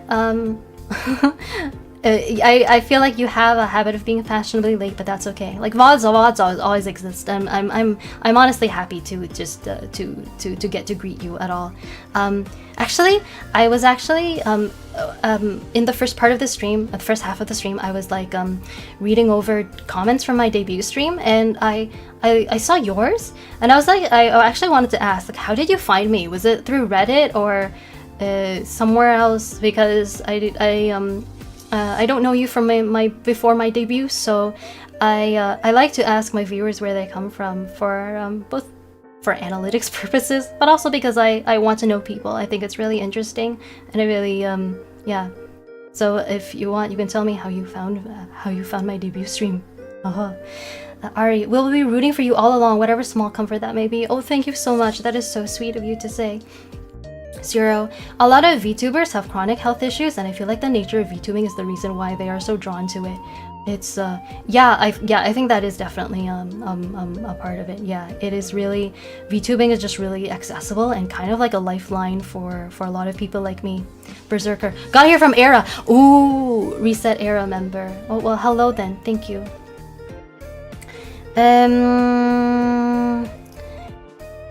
Yeah, I feel like we should get to the good stuff. I kind of want to show you guys my Live 2D project file, because I bet a lot of you have never actually seen like actual like Live 2D stuff before, but I'm also scared that this stream has been a little shaky today. It's been my shakiest stream yet, so I'm afraid that if I do, like the whole stream will go down, because Live 2D takes up a lot of RAM. Like, okay, even honestly, when I was rigging and I was only running Live 2D by itself and not having OBS open, it like crashed multiple times. It crashed on average of once a day for each day that I was using it. It's like freaking like dog shit software, honestly. I can't sugarcoat this one. Zero. I've seen like screenshots, lol. Yeah, well, maybe I'll go without it then. But I did last week, I was thinking of talking about the Live 2D troubles that I went through, because they're kind of like legendary and worth cataloging, I feel. But I didn't have time for it though. Well, it was more that I forgot, and I guess like ultimately there wasn't really a lot of time to fit that in, but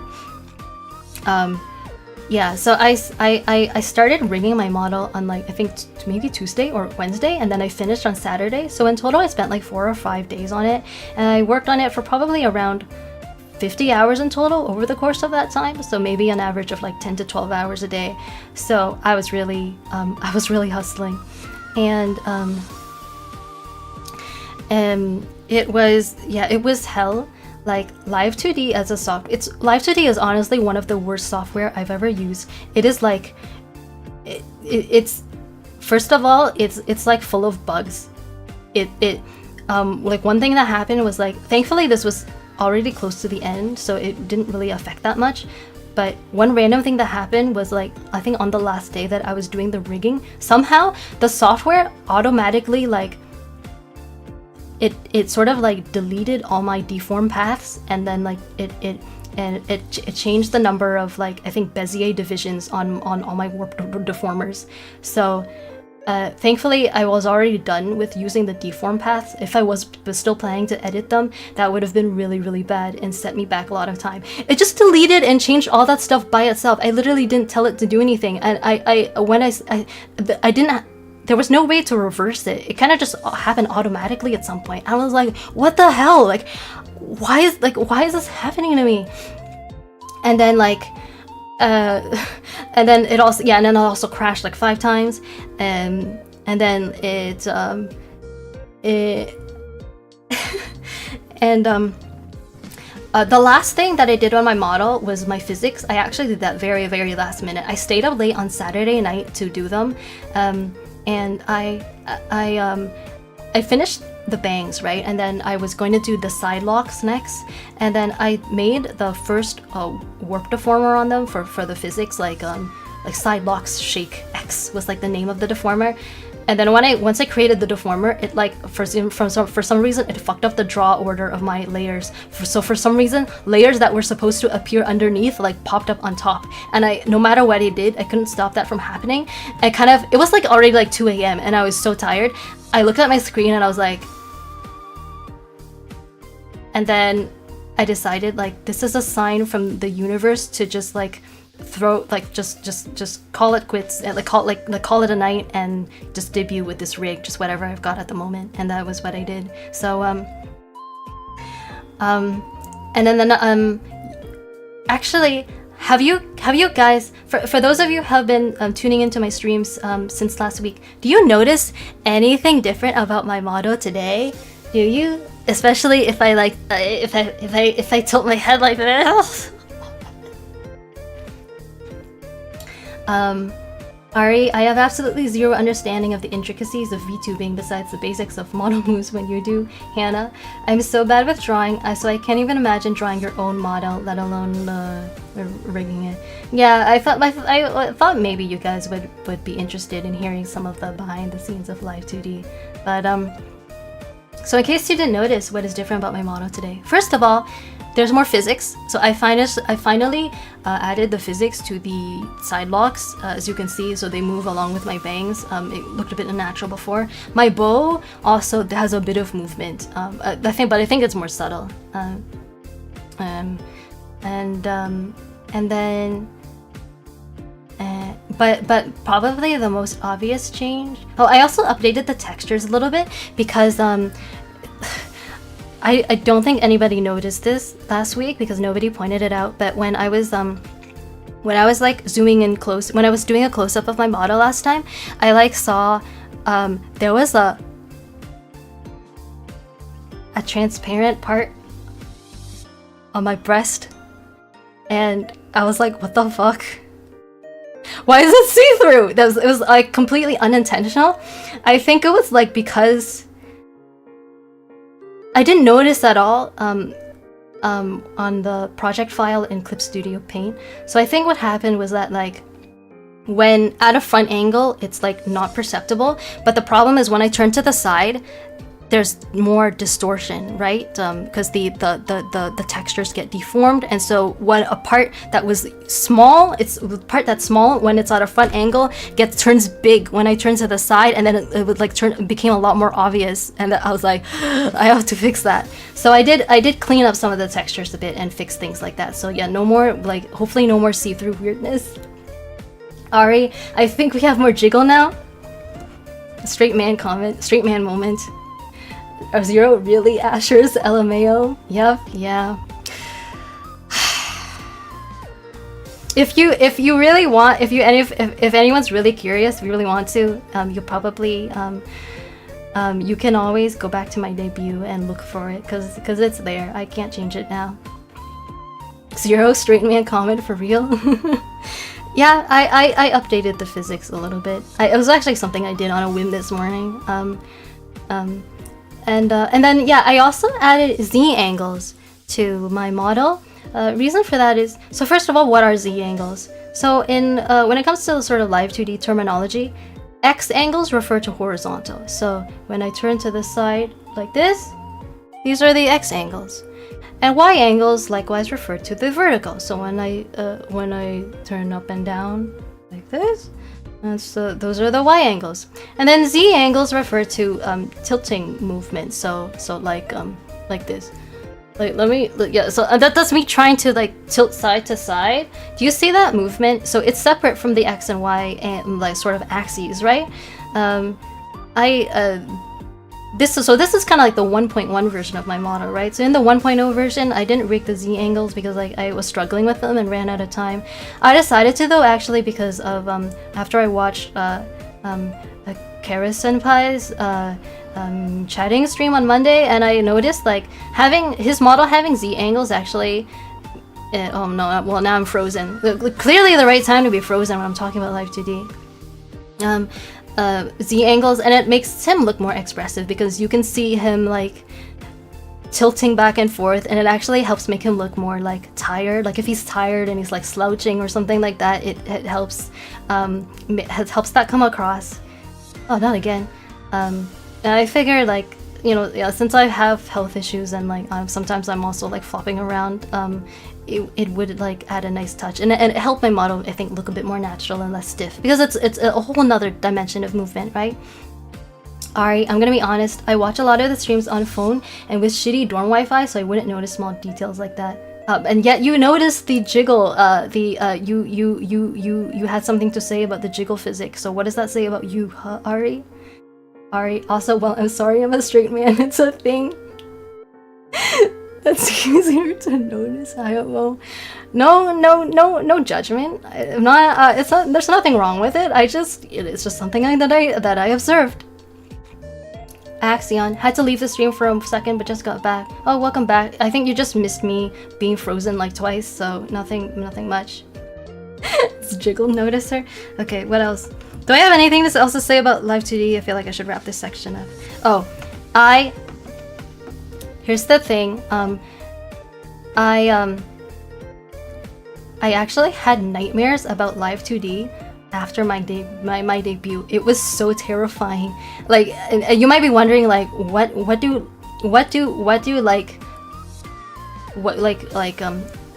does that entail? Like nightmares about Live 2D. So basically, like I would go to sleep and then I would start dreaming about rectangles, because like the warp deformers in Live 2D, like they're shaped like rectangles that you can like shape around, right? So I would dream about rectangles and not being able to get them to look the way I wanted, and then I would wake up and be like, oh my god, I'm glad that's over. Like, I'm already a VTuber, I can put all of that behind me. Like, I like literally like doing like spending like 50 hours spending 50 hours on rigging in 5 days or 4 or 5 days gave me like PTSD. So I had like I think I had those nightmares for like the first 3 days after my debut. But thankfully they've subsided by now. Oh no, Axaeon! I see the conversation has shifted to jiggle physics, a classic VTuber topic. Well, I suppose it's ultimately on me for technically. I started talking about Live 2D in general. Ari, I think it says more about you that you didn't know it is. Ooh. Do we have a feud going on here? 0. I noticed. I just chose not to comment. 0. I've had nightmares about geometry before. Oh, so I'm in good company, huh? Well, she asked what differences we noticed. A lie by omission is still a lie. I demand justice. Okay, guys, break it up. It's not worth it, you know? Learn to choose your battles. Oh yeah, and then one last thing about Live 2D. So this is something that I think is interesting, but you know how my Kamiyoshi Suisei also drew and rigged her own first model? Now, honestly, having debuted, I think that accomplishment of hers is even more impressive, because keep in mind that even though both she and I rigged our models, she did it 7 years before me. She did it in 2018, which means that she was doing it in like using the 2018 version of Live 2D. And think about what that means, because right just now to you, I already complained about the 2025 version of the Live 2D software being like dog shit. Can you imagine what the 2018 version was like? Like how many quality of life features it must have like been missing, like how much. I don't know how she did it, man. Like Suisei is just built different. It's all Suisei, my goat. It's all banter and good spirit. Still, I don't know if my stream is the best place for that. Okay. We really I really want to get to the good stuff. I technically was only I was planning to stream for... I saw myself streaming for about 2 hours today, but that's not like the hard limit. That's not like the maximum or anything. I could go for another hour, and I think I can finish in another hour. So, let me just take a moment to think here.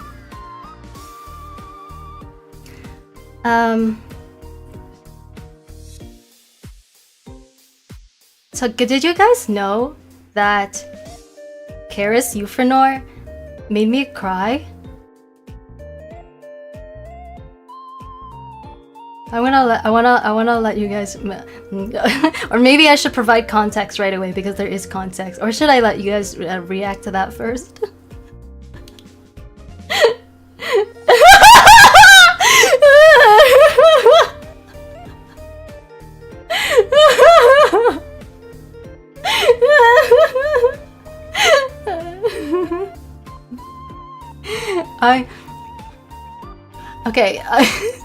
He did what? Yeah, maybe I should hurry and provide context before like somebody tries to bust down his door and kill him.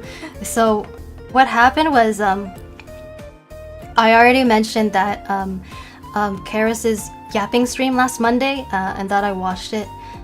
So in the beginning of the stream, he took the time to comment on his impressions of my debut, and he I don't know how much I should quote him, because if you haven't seen the moment I'm talking about, it's probably better if you look at it yourself on his channel.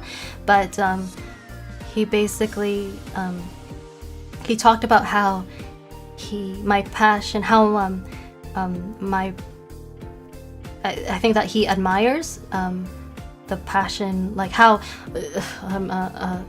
I just don't want to quote him wrong, that's why I'm stumbling. He admires how my passion for justice directly inspires sort of like my philosophy, my personal experience and my passion directly inspired like the angle that I have in philosophy. I think that was at least similar to what he said, and that he respects me for that, and that he thinks more philosophy and more philosophers should be like that. And when I heard that, I started crying because I've faced so much mental health discrimination in the past from people who had entirely different ideas about trauma.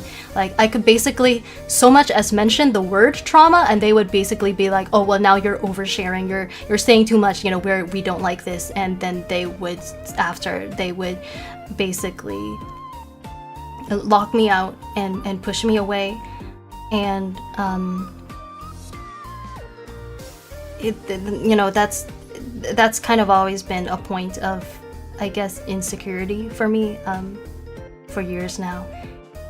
And so because of that, it was so refreshing and unexpected to hear that from someone, especially from someone I think who is as esteemed as Charis. I really wasn't expecting it at all.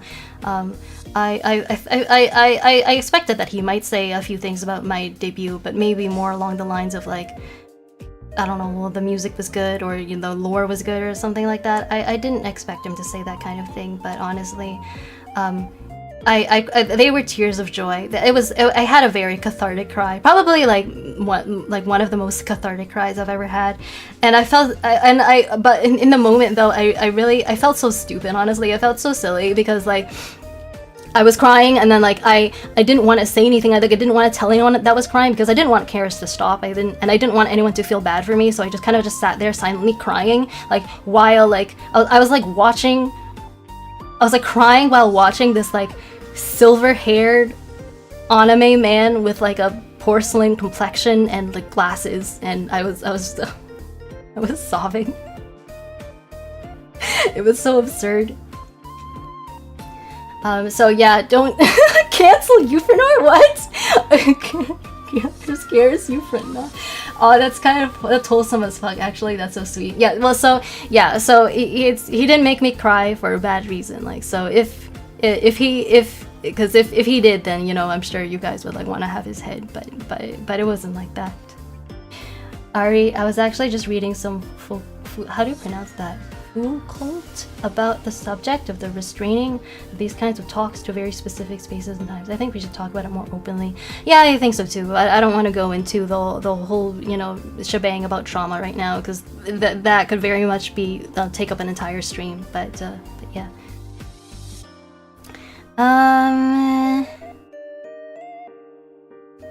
And then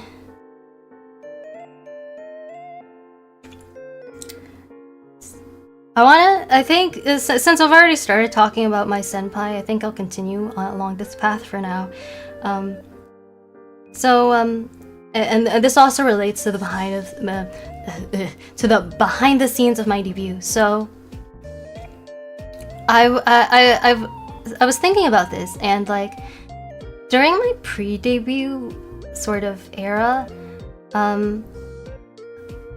I think even before I started posting on my socials, like, okay, so I guess first of all, you know that the concept of Tia Faire, I've had it kind of locked in for at least 2 years, because my Reddit account is 2 years old now, and like you can't change the username on your Reddit account. So you know, because of that, you know that Tia Faire existed at least since November 2023, and so I had my social media pages up, but I never like started posting on them until like recently.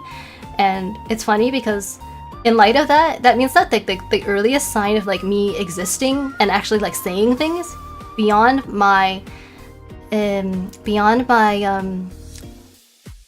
what is it? My brain is starting to not work.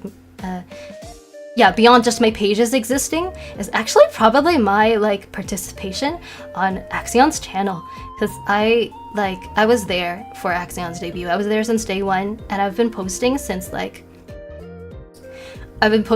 comments on his videos, like on like almost like most of his videos since then, and that's like probably like that's like one of the earliest signs that I like exist. And so if anyone is like hungering for more Tia Faire content, like extending beyond my debut, my suggestion is like you can literally go to like Axaeon's channel, like click on like almost like any random one of his videos, and like there's like at least there's like a solid, I think like 60 to 70% chance that like I will have commented on it, and you can see so sort of my philosophical thoughts there.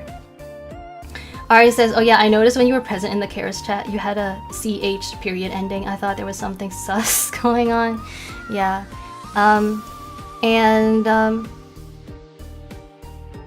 Yeah. I wanna, it's on like once again, I feel like my debut was a miracle. Like I was sick so many times and in the last few months. Because Axaeon debuted in August, and then I was actually really sick in August for about 2 weeks. I was in the beginning of August, I went to the AirBnB concert in Toronto. Was it actually August 3rd? I think it might have been the day after Axaeon's debut. Actually, yeah, that sounds about right. So on Saturday, I watched Axaeon's debut, and then like the day after that, I went to the concert, and it was like a lot of fun. Connect for a second. Oh, okay. It looks like I'm back. You saw AirBnB live? Oh my god, yeah, I did. She was really good. I'll talk more about the concert another time. But this is the part that I will mention. After I got a few days after the concert, I was sick, and I'm pretty sure I caught it from the concert, like, because that makes sense, right? Because there were a lot of people there, and I felt so like disgusted. I was like, which one of you degenerate weebs gave me the flu at the AirBnB concert? I was so angry. And I was so sick. It's like one of the worst flus I had in my life, maybe like second worst. I don't know. I was sick for 2 weeks. I was so sick, honestly, it felt like God was like testing me or punishing me. And I'm not even Christian, I'm an atheist. But it literally felt I was like Job in the in the Bible being tested. I'm like, but like my name's not Job, it's Tia. Like, you got the wrong person. And so I was sick for 2 weeks. During that whole time, I barely worked on my model. I lost out on 2 weeks of progress. I like spent most of the time like I think like in bed or whatever. But one good memory I do have from that time was like at least one person in the chat I think right now will know exactly what I'm talking about, because I've brought it up multiple times since. But I on Saturday, like I think so, the Saturday after I initially got sick, and as well as the first Saturday after Axaeon's debut, so a week after his debut, he was streaming the game of Sisyphus, and at night. And I was like, I watched that stream even though I was so sick. I was like still really sick, and honestly I should have been getting bed rest. I was so sick that I think I started being kind of like delirious during the stream, but nevertheless I felt like it was like more important to watch an anime man with a monocle push up a boulder than to sleep. I really wanted to be there to support my new Oshi. It felt really important to me. That's a funny memory I have of like my pre-debut period. And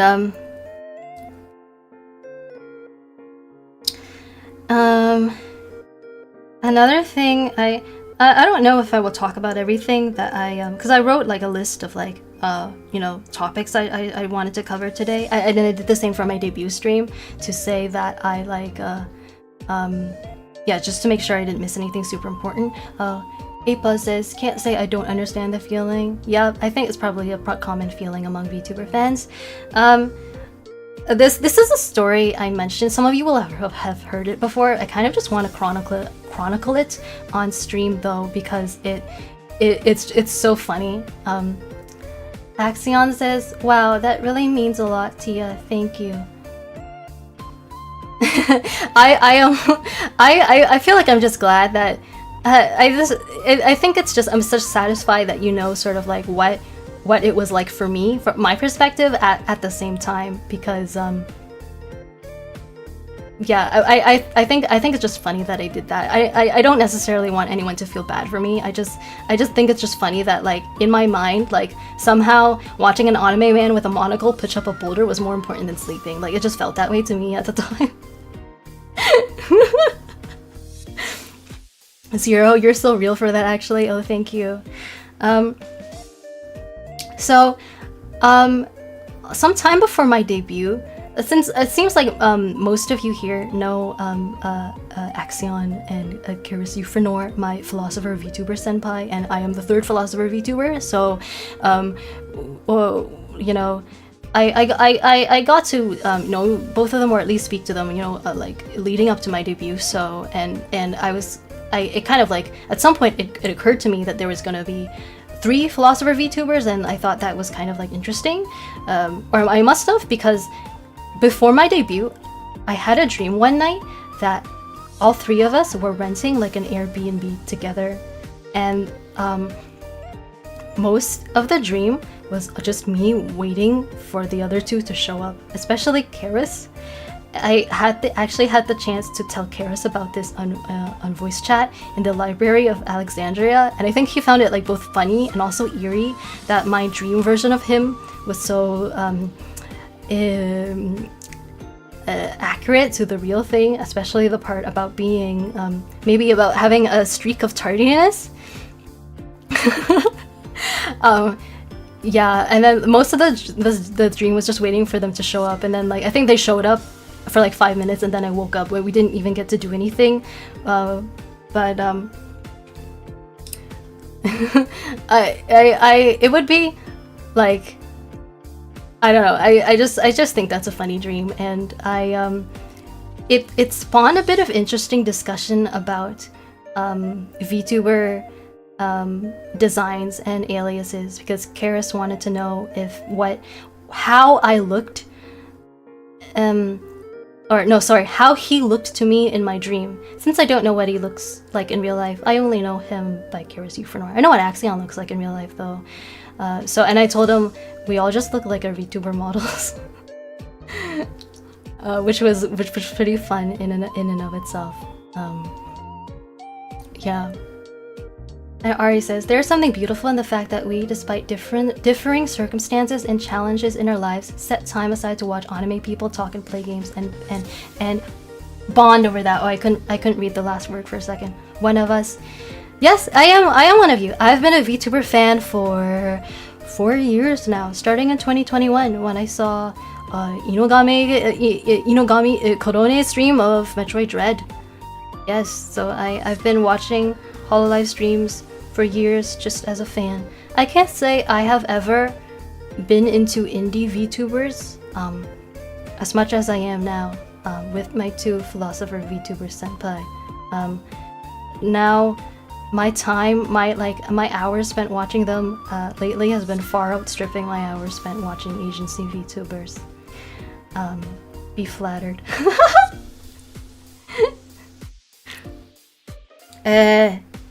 Should we finally get to the art and music showcase? I was planning to do that intermittently throughout the stream, like show a little and then talk a little, and then, but the problem is that like I got carried away with yapping because I didn't, it's not like I rehearsed the stream beforehand or anything, and this is my first time doing something like this. I was afraid it would be a little unstructured, and it was.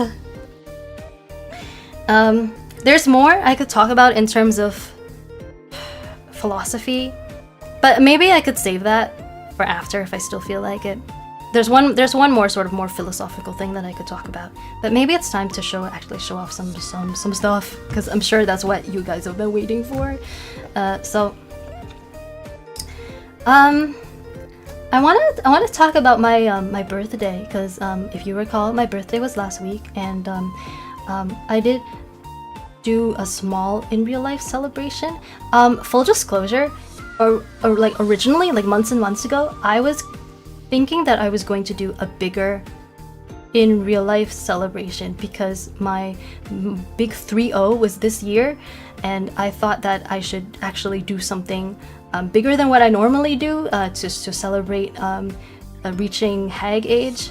That only happens once, right? But I was thinking of doing like hosting a karaoke party in real life, like rent out like a room and then just like invite some people and do like karaoke and like eat food and stuff like that. It didn't end up happening for a few reasons. One, because of in real life just logistics and scheduling conflicts, but another reason being that I've just been so busy and so drained by preparing for my debut that I knew that I didn't really have the bandwidth to just plan a whole another thing in real life.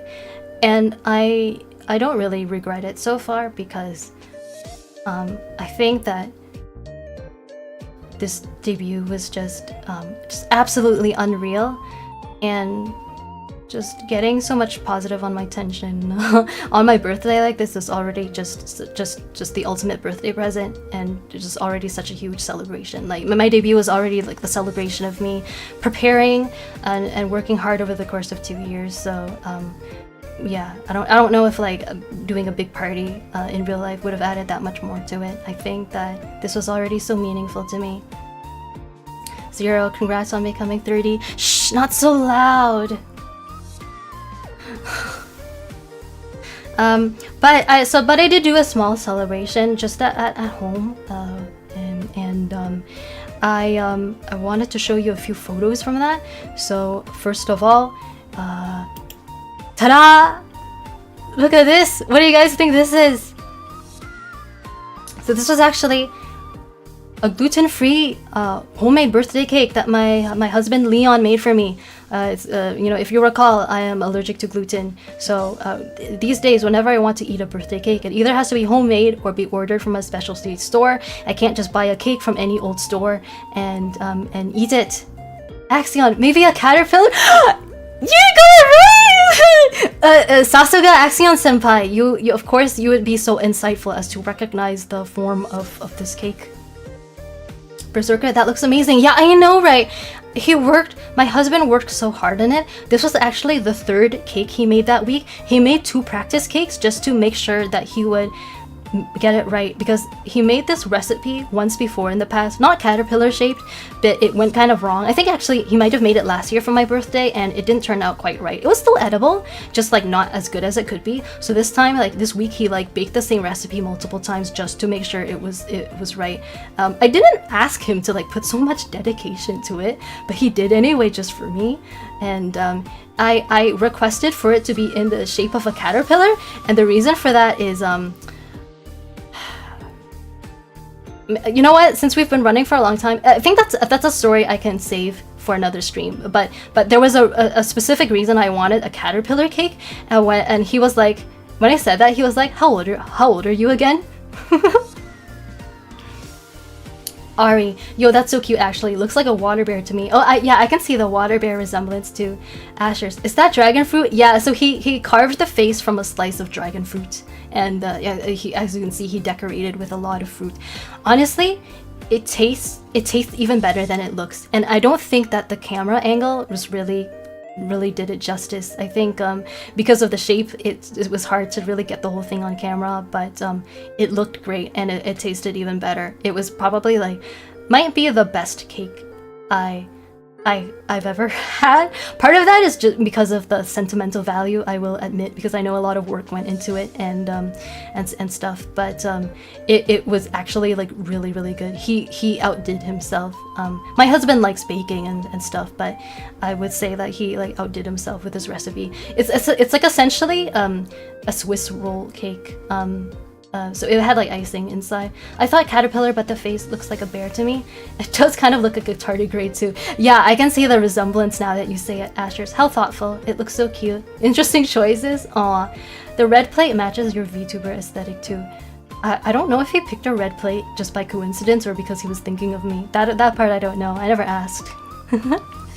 And then aside from the cakey, this is what I got as a present from my husband. He got me an Aegis Core necklace from Xenoblade. This one is fan made, it's not official. It says from clinkors.shop, which I assume is some sort of like fan made merch, but yeah, my husband knows that I'm a Xenoblade. I'm a huge Xenoblade fan, and so is he. He is also a Xenoblade fan, but he knows that I'm like specifically a huge fan of Pyra and Mithra, especially Mithra. So I guess that's what inspired him to settle on this as my gift. I haven't worn it yet because I'm saving it for a special occasion, but yeah, this was also unexpected, but very thoughtful. Red, a good color though. It is definitely. Wait, hey, that's you! I thought that was Ed at first because of the color. Oh yeah, you must be done work now. Okay, so you just came just in time. I was complimenting your cake in front of everyone else. Oh, that sounds wrong out of context. No, the cake that you baked. That cake. Afa, the man, the myth, the legend. Cool, yeah. Yeah, so this was my gift, and yeah, I thought I could talk a little bit about what I did for my birthday in real life, and then aside from that, I don't know if I was gonna. You can compliment my okay, this is supposed to be a say so stream. I don't know if I want to go in that direction, at least not today. I think I could probably stand to end in 15 minutes. I know it's been a while. Would you guys want me to talk about my art? Or do you want me to jump straight to music? I want to hear from you because I know it's been a while. You guys have all been patient. You've been listening to me, which I really appreciate. It makes me happy to know that like people maybe like want to think my stories are interesting and they're here for me. Should I take a couple minutes talking about my art? It might not take too long.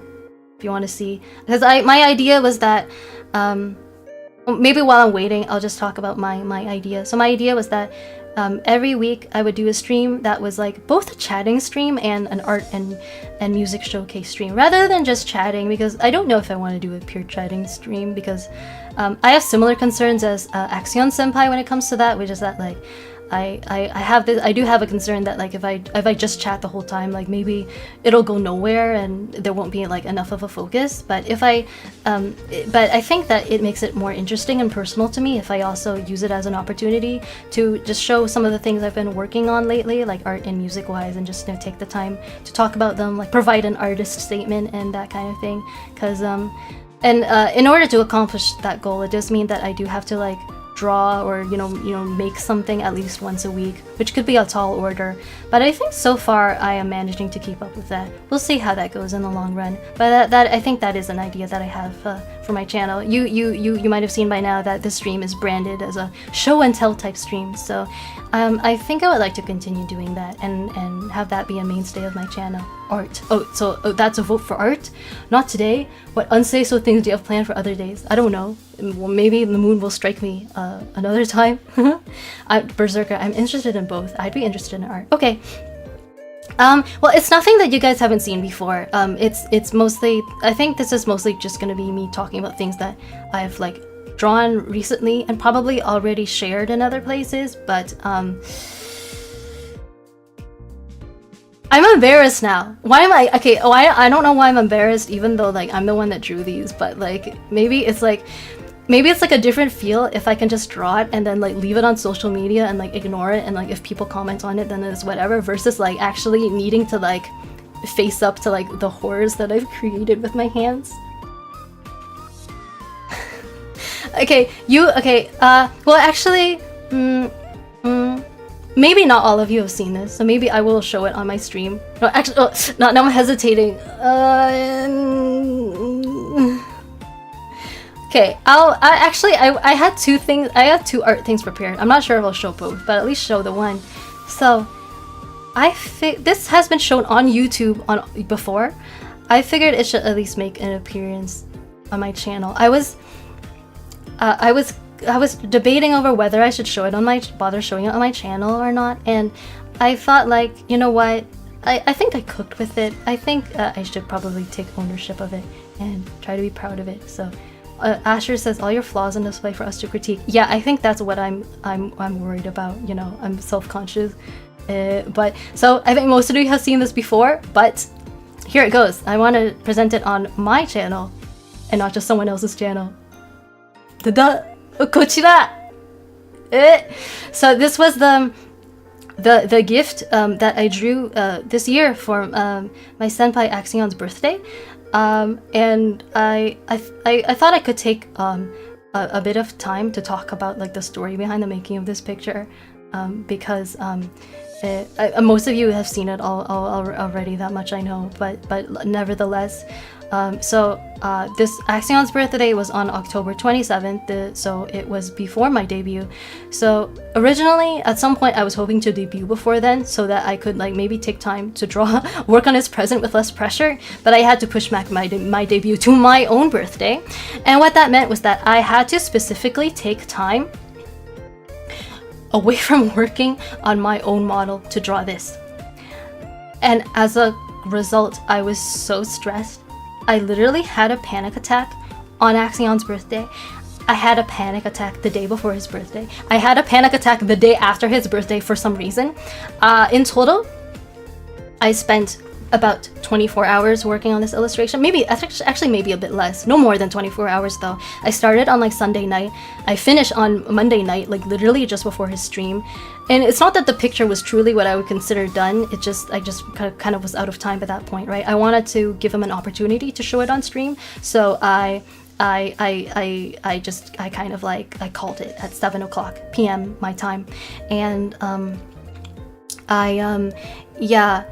It's so some funny some of the like funny trivia behind this picture. Yeah, in addition to me having panic attacks and like drawing at last minute. So this was my first time drawing this design of myself outside of my VTuber model, in like a whole separate illustration. And while I did have to take time out of drawing my model to do it, I think it actually paid off in the end, because drawing it this way allowed me to maybe iron out some details of my design. It helped me iron out certain details. Like for example, it made me realize that the proportions on proportions of the tiara on my model were a bit off. Once I drew it this way, I realized, oh, I like it better this way. So I actually went back and fixed the way that it looked on my model, and it was an improvement as a result. That's one example. I'm not sure if what I'm talking about is entirely clear. It just has to do with the artistic process. Cute, whoa, that's really cool. Amazing illustration. Thank you, Aku-senpai. What the heck, this looks so good. I love the shading. Oh, thank you, Apa. The cat and dog really tie it all together. It's just such a perfect vibe. Yeah, the reason that I included a cat and dog was like originally, this was a picture, like this was the concept for this picture I came up with independently of his birthday, and it didn't, but then like when his birthday was coming around, I had to decide on what to draw for his birthday, and then I decided to use this concept. So it wasn't originally meant for this birthday. I just came up with it because I know he's like, we're both philosophers, except that he's a cat person and I'm a dog person. I just thought like that juxtaposition was really funny. I wanted to capture it in a picture. I'm glad that people like the way that it turned out. I really like the duality and contrast. Yeah, I think that I was planning for there to be some sort of contrast. I think it came out even stronger than I intended. Make the same face as the art. I can't smile quite that intensely in my model. I can try though. But I know I won't turn out the same because of how I rigged it.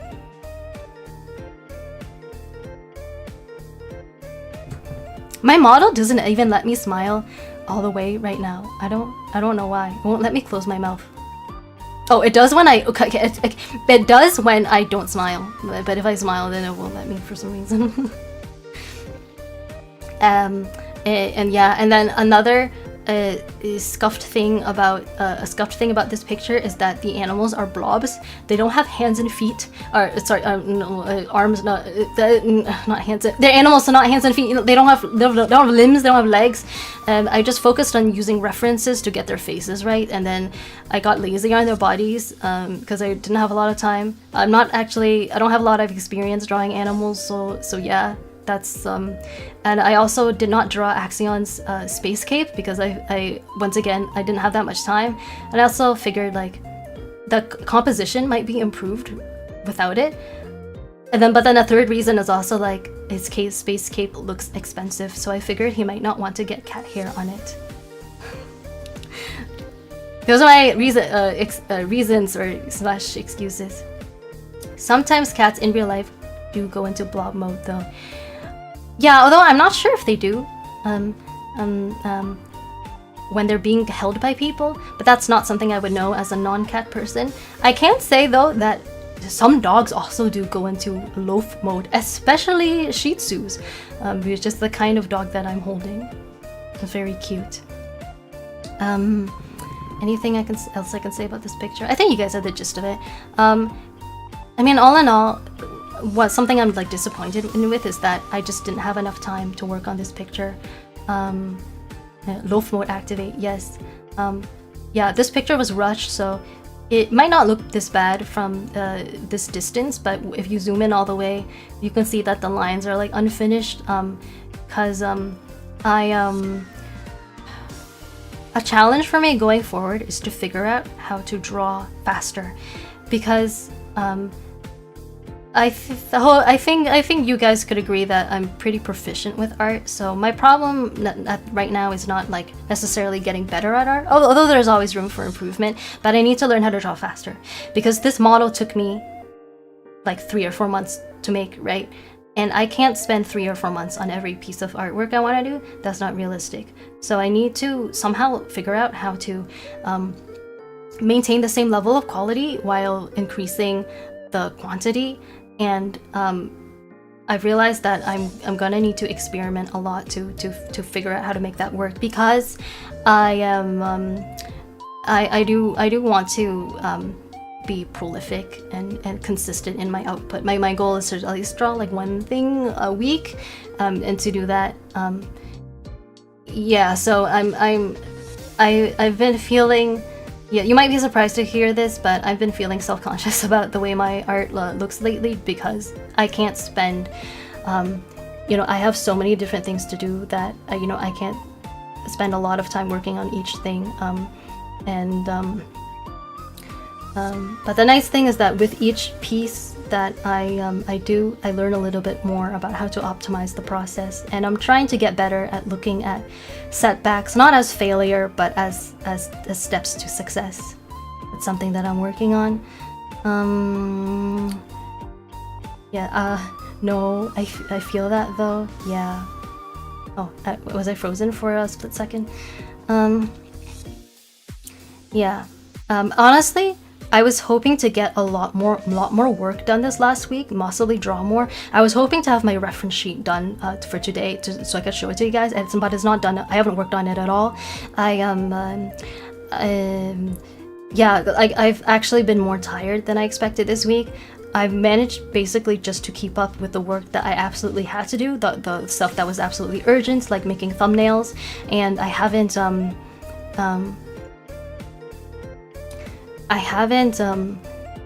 what was it? I haven't been able to do much outside of that, unfortunately. But I'm starting to feel better. So hopefully this next week I'll be able to accomplish more. Emphasis on hopefully, because I actually have not started working on the first episode of Just a Spoken either. So I'll probably start on that once I end stream today. If it makes you feel better, Da Vinci took like 16 years to do the Mona Lisa. Yeah, that kind of does make me feel better, thanks. Leon, if it took him 16 years, Mona must have gotten really tired sitting there. Yeah, let's go with that. Okay, I think it's finally time for me to sing, although okay, I am sad to report that since I'm a little tired today and I've been talking at length for a while, it's been, God, 2.5 hours. My voice feels a little strained, so that's one benefit of singing earlier on in the stream rather than saving it for the very end. But I did want to sing. Actually, I can think of something that would give my voice a bit of a break. I'm gonna not this. I'm gonna hide this though. It feels a bit awkward to me just leaving it up for no reason. But I wanted to show you some music that I made today, and not just music. Not just my singing, because I realized that I didn't really reveal this at all during my debut, but I like making instrumental music too, and one thing I want to do is to learn more about music production and maybe do stuff like eventually make my own instrumental backing tracks to maybe like covers that I want to put out as a VTuber and things like that.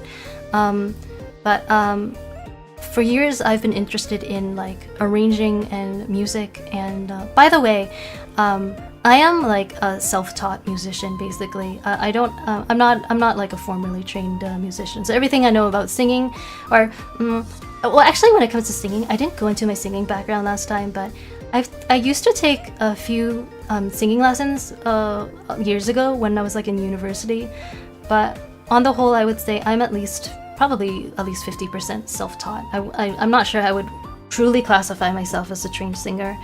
And when it comes to music theory, I'm like completely self-taught. I've never really taken any music classes.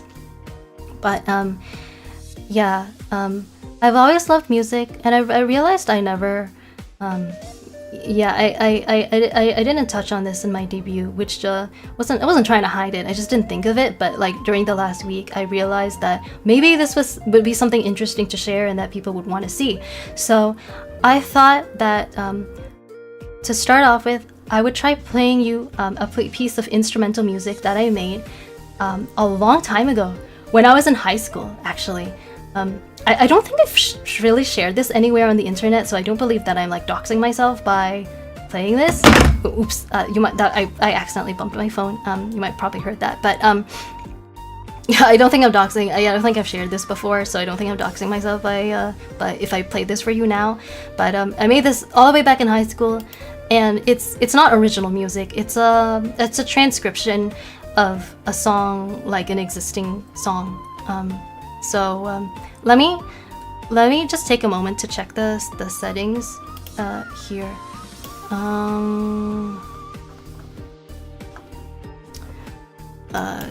Give me another second. Okay. So are you ready to hear the piece of music that I made when I was in high school? Like this was like literally half my life ago. I was like 15 when I made this. You guys want to hear this? There's no singing in it. It's just instrumental.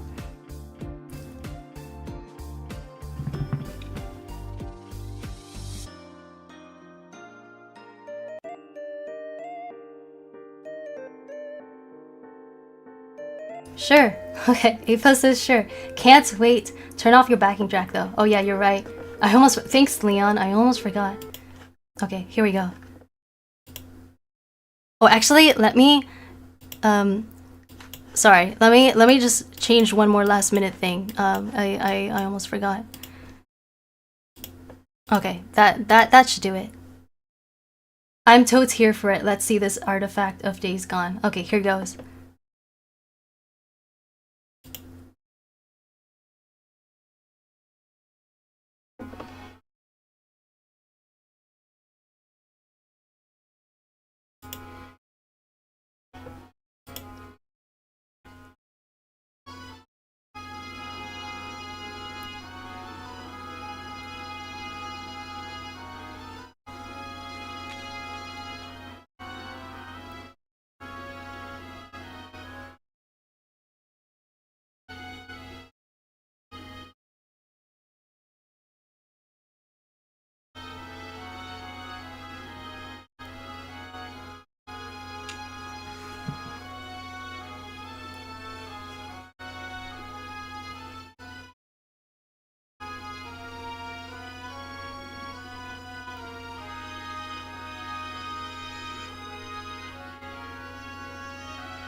Oh, wait, it says cutting out a bit. Oh, sorry. I've actually... Do you mind? Okay, I think I'm gonna restart. I'm gonna stop and restart that because I made a mistake with the playback. I'm gonna... Sorry about that. I'm gonna restart it and play it again.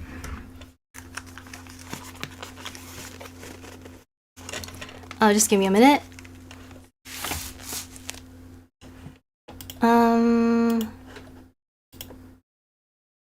Try this.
Me, we all viri fortes rivales querant,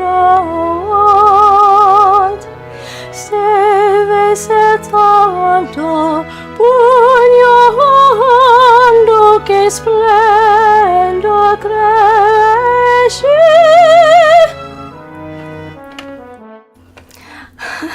Oh, now it's good? Final destination intensifies. This is the menu. It's not Final Destination. It's the menu version of the Super Smash Bros. Brawl theme.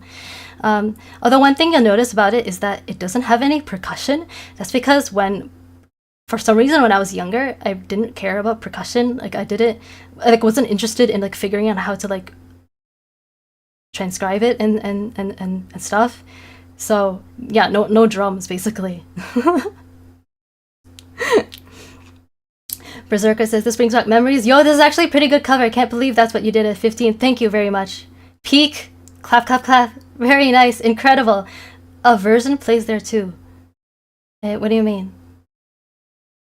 Yeah, I mean, like, I know, like, in Brawl, like, the final destination theme is an arrangement of, like, the main theme, but it's, like, a completely different arrangement. It's not this one. This one's the menu theme.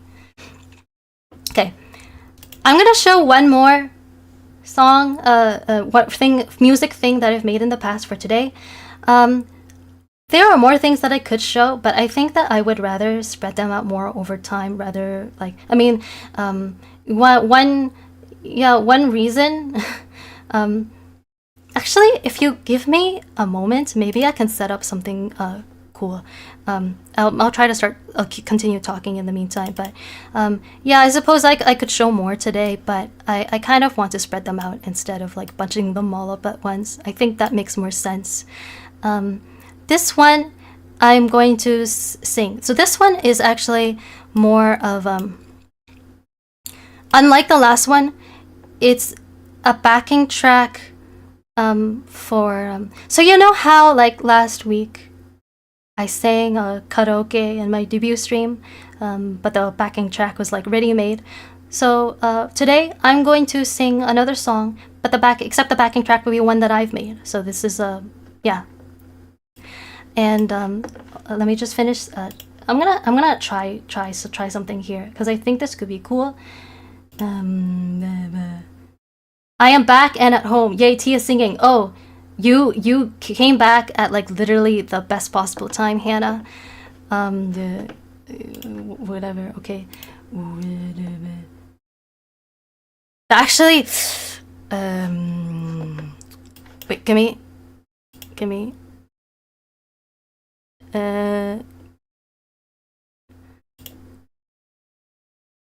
No, actually, I don't.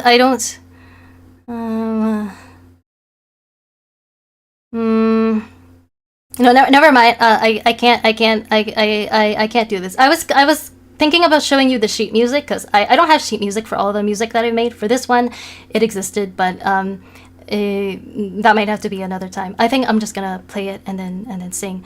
But yes, this is Oh, Ari says the only thing I can think of making at 15 is edgy TTRPG characters. Oh, and lewd jokes. Oh no.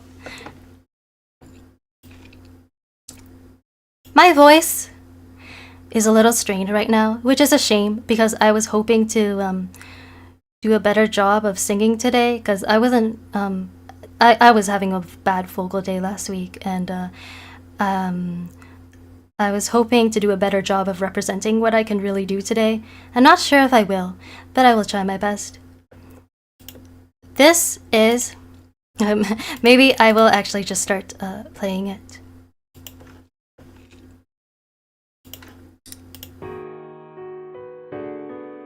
This is Lost in Thoughts All Alone from Fire Emblem Fates.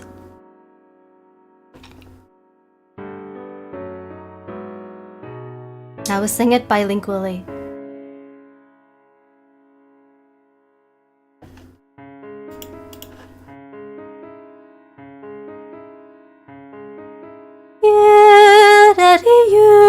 Yurari, udagata omoi meguru hakari, tsuta fumi na suchi, その手が開く明日は光へ手を伸ばす汚れなき金の剣まどろみ思いを断ち切りたい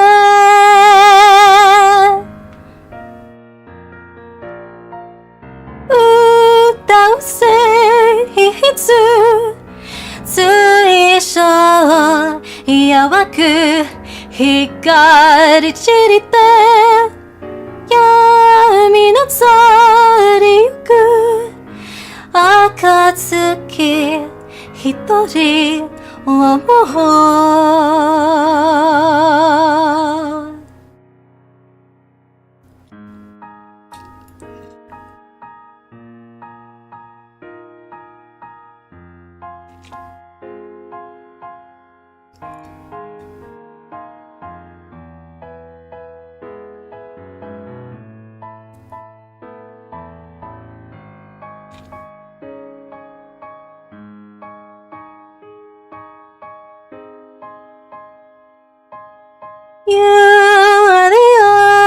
ocean's gray waves, destined to seek life beyond the shore, just out of reach. Yet the waters ever change, flowing like time. The path is yours to climb. Embrace the dark, you call home. Gaze upon an empty white throne, a legacy of lies, a familiar disguise.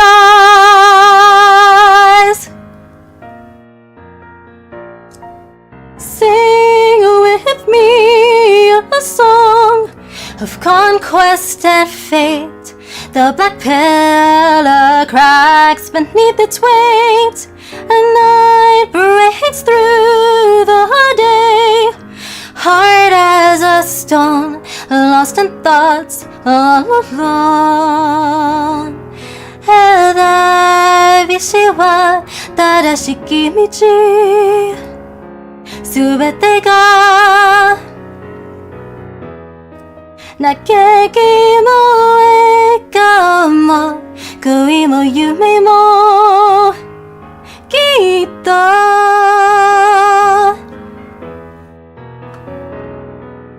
Life is not just filled with happiness or sorrow. Even the thorn in your heart, in time it may become a rose.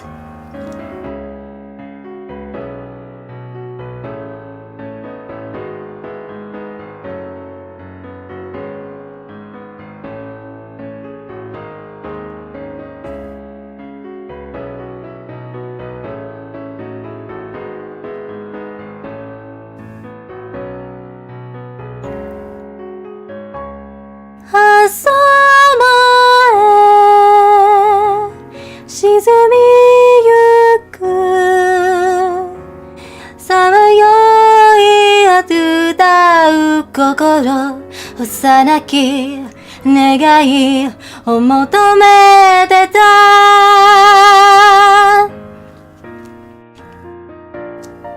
Sing with me a song of silence and blood.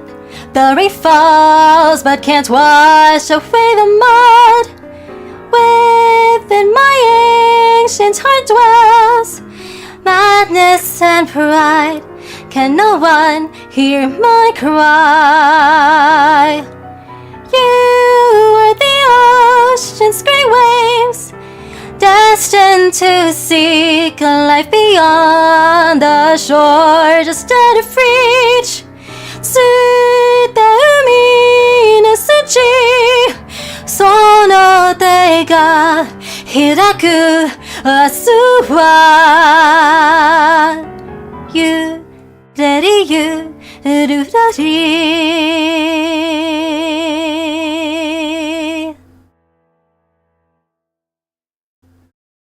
Ta-da! Thank you for listening. That was Lost in Thoughts All Alone from Fire Emblem Fates, known in Japanese as If Hitori Omo. What do you think? Do you guys like it?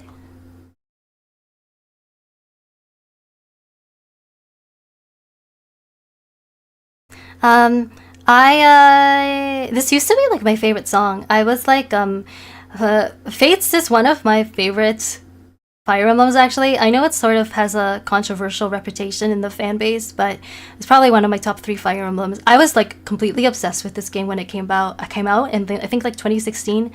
And this backing track I made, according to like the file metadata, I made it in 2018. So quite a long time ago, actually. You have a very beautiful and powerful voice. Oh, thank you so much. Like, especially since, like, honestly, this isn't even my final form because yeah, my voice is tired today. In the future, I should make sure to do a when if I do a more arts and music showcase streams, I should make sure to sing sometime before I finish yapping so that this doesn't happen again. Or maybe talk, I should maybe do more exercises and try to talk in a healthier way. Or maybe I'm just tired and, you know, yeah, maybe that's the issue. That was beautiful. Thanks, Hannah. Ari King, if I wanted to play some modern Fire Emblem games, would Awakening be a good place to start? Awakening would be a good place. Or like Three Houses. I don't know if you've already watched Charis play Three Houses, but a lot of people recommend that one as well, especially since it's on the Switch, so it's very accessible.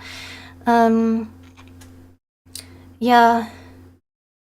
I don't think I have anything else I need to say for today. I think some people left. I feel it looks to me like Axaeon left because like I just happened to click over to Discord kind of accidentally, but then I see now that he's offline. So maybe I'll send him a link to this end of the. I'll just tell him to check out the end of the VOD later if he didn't catch my singing. Three Houses recommendation +1. Ooh yes, Hannah. Yeah, I don't think I have any. Oh, I have not watched any of it specifically because I wanted to play it someday, maybe soon. Yeah, if you're still planning on playing it, you might want to get to that soon because Fortune's Weave is coming out sometime, probably in the next year or so, and people think that it's like evidently it takes place in the same universe as Three Houses. Evidently, could be a prequel or a sequel. We don't know yet, but yeah. Yeah, I think that's all I wanted to do for today. Thank you so much for coming, everyone. I really appreciate it. It was my first time doing something like this. I was a little unsure of the concept, so I think it probably could have been executed better in terms of pacing. Like, I was in my mind, I was hoping to like, sort of like switch back and forth between singing and showing art and talking. It didn't work out that way. I feel like I saved all the good stuff for the end. But hopefully in the future, maybe I'll have it better figured out. And yeah, so I hope you enjoyed all of that, the stories I told and the music and everything. If you have a Switch, huge recommend. Oh yeah, thank you for the stream. Thank you so much for the stream. It was amazing. Oh, I'm glad you enjoyed it that much. That really means a lot because Ashers, you'll get the hang of it eventually. You'll just earn it. Yeah, you know, it was my first time doing this, so you know, all things considered, a lot more could have gone wrong. So maybe I should just be glad that it didn't. But yeah. Oh, actually, I almost forgot something important. I did want to show my schedule for this coming week, and I am covering the times. You can see some most of the times now. So today was show and tell. It was at 2 p.m. On Wednesday, I'll be streaming Vampire Survivors.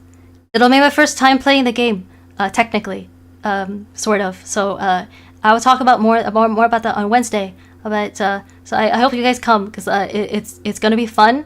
And if you want to hear more about the story about my homemade caterpillar birthday cake, I will talk about it then. I will talk about that on Wednesday. If you want to hear that story, come to the stream. I think it should be pretty chaotic and fun. And then on Friday, last time I said I would stream Xenoblade on the Wednesday or Thursday. So that was before my schedule. I like figured out my schedule for this coming week. But I like now I know I'll be streaming on Friday. So if you enjoyed Xenoblade last week, I thought it was really fun. I hope you'll come see me again. We're gonna do episode 2 of Xenoblade X. And then last but not least, the first episode of Just a Spoken will come out on Sunday the 23rd. There will be one episode every other Sunday, and this Sunday will be one of those Sundays. I know I'm blocking the time, but I'm planning to have it premiere at 2 p.m. EST. And I already have the topic planned, although the episode is not made yet. I thought about revealing the topic as well, but I decided against it. I think I'll just leave it for a surprise. You'll probably see the premiere, the waiting room for the premiere come up. I'll try to have it up about a day in advance. You'll see what the topic is then.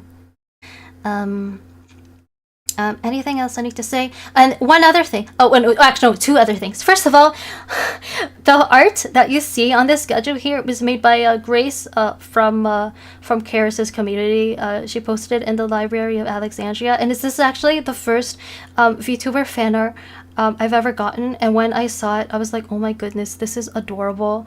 You know, clearly she took some liberties with the design, but like that's okay. You can still tell that it's me. I mean, it's got the scales of justice after all. That's like the most important thing. And I told her that it's like, it looks kind of like a child or Animal Crossing villager version of my design. It's I really like it. I can tell she put a lot of effort to it, so I was so excited to use it on my schedule. So if you're seeing this, Grace, you know, thanks again for that. And Vampire Survivors, yay. Yeah, it looks like a fun game. And one last thing. So, about the following week. So there will be another chatting stream, this time on next Monday. Except that next Monday will be more of like a vlog. Because this weekend, and specifically on Saturday, I am actually planning to do something in real life. So I won't be streaming. So on Saturday I will be doing an in real life event, and then on Monday when I come back I will be talking about it, and I will hopefully come back with photos as well, and I will show you the photos, and I will I'll talk about what went down. I won't be telling you ahead of time what I will be doing, just because I want to protect my safety, like just in case, like I don't want someone to get like the weird idea of like following me there to wherever I'm going. So after the fact I will tell you what I've done. For now you just get to know that I am doing something in real life on Saturday. I'll be touching grass, and then I will tell you all about it on Monday. And it's also funny because doing this on Saturday also gives me a good excuse to not, because there's also something on Saturday that I also don't want to do. So touching grass on Saturday gives me a good excuse not to do that other thing. And some of you might already know what that other thing is, and if you don't, that's okay. You'll find out, and I'm sure you'll know what I mean. So yeah, I hope you'll look forward to next week's stream. I hope to see you there again. This was Tia Faire channel. Thanks so much for watching. Otsukare-sama. Otsukare-sama deshita. And yeah, I'll see you next time. Bye bye. Oh, I realized I never turned back my music back on after I finished singing. Oh well.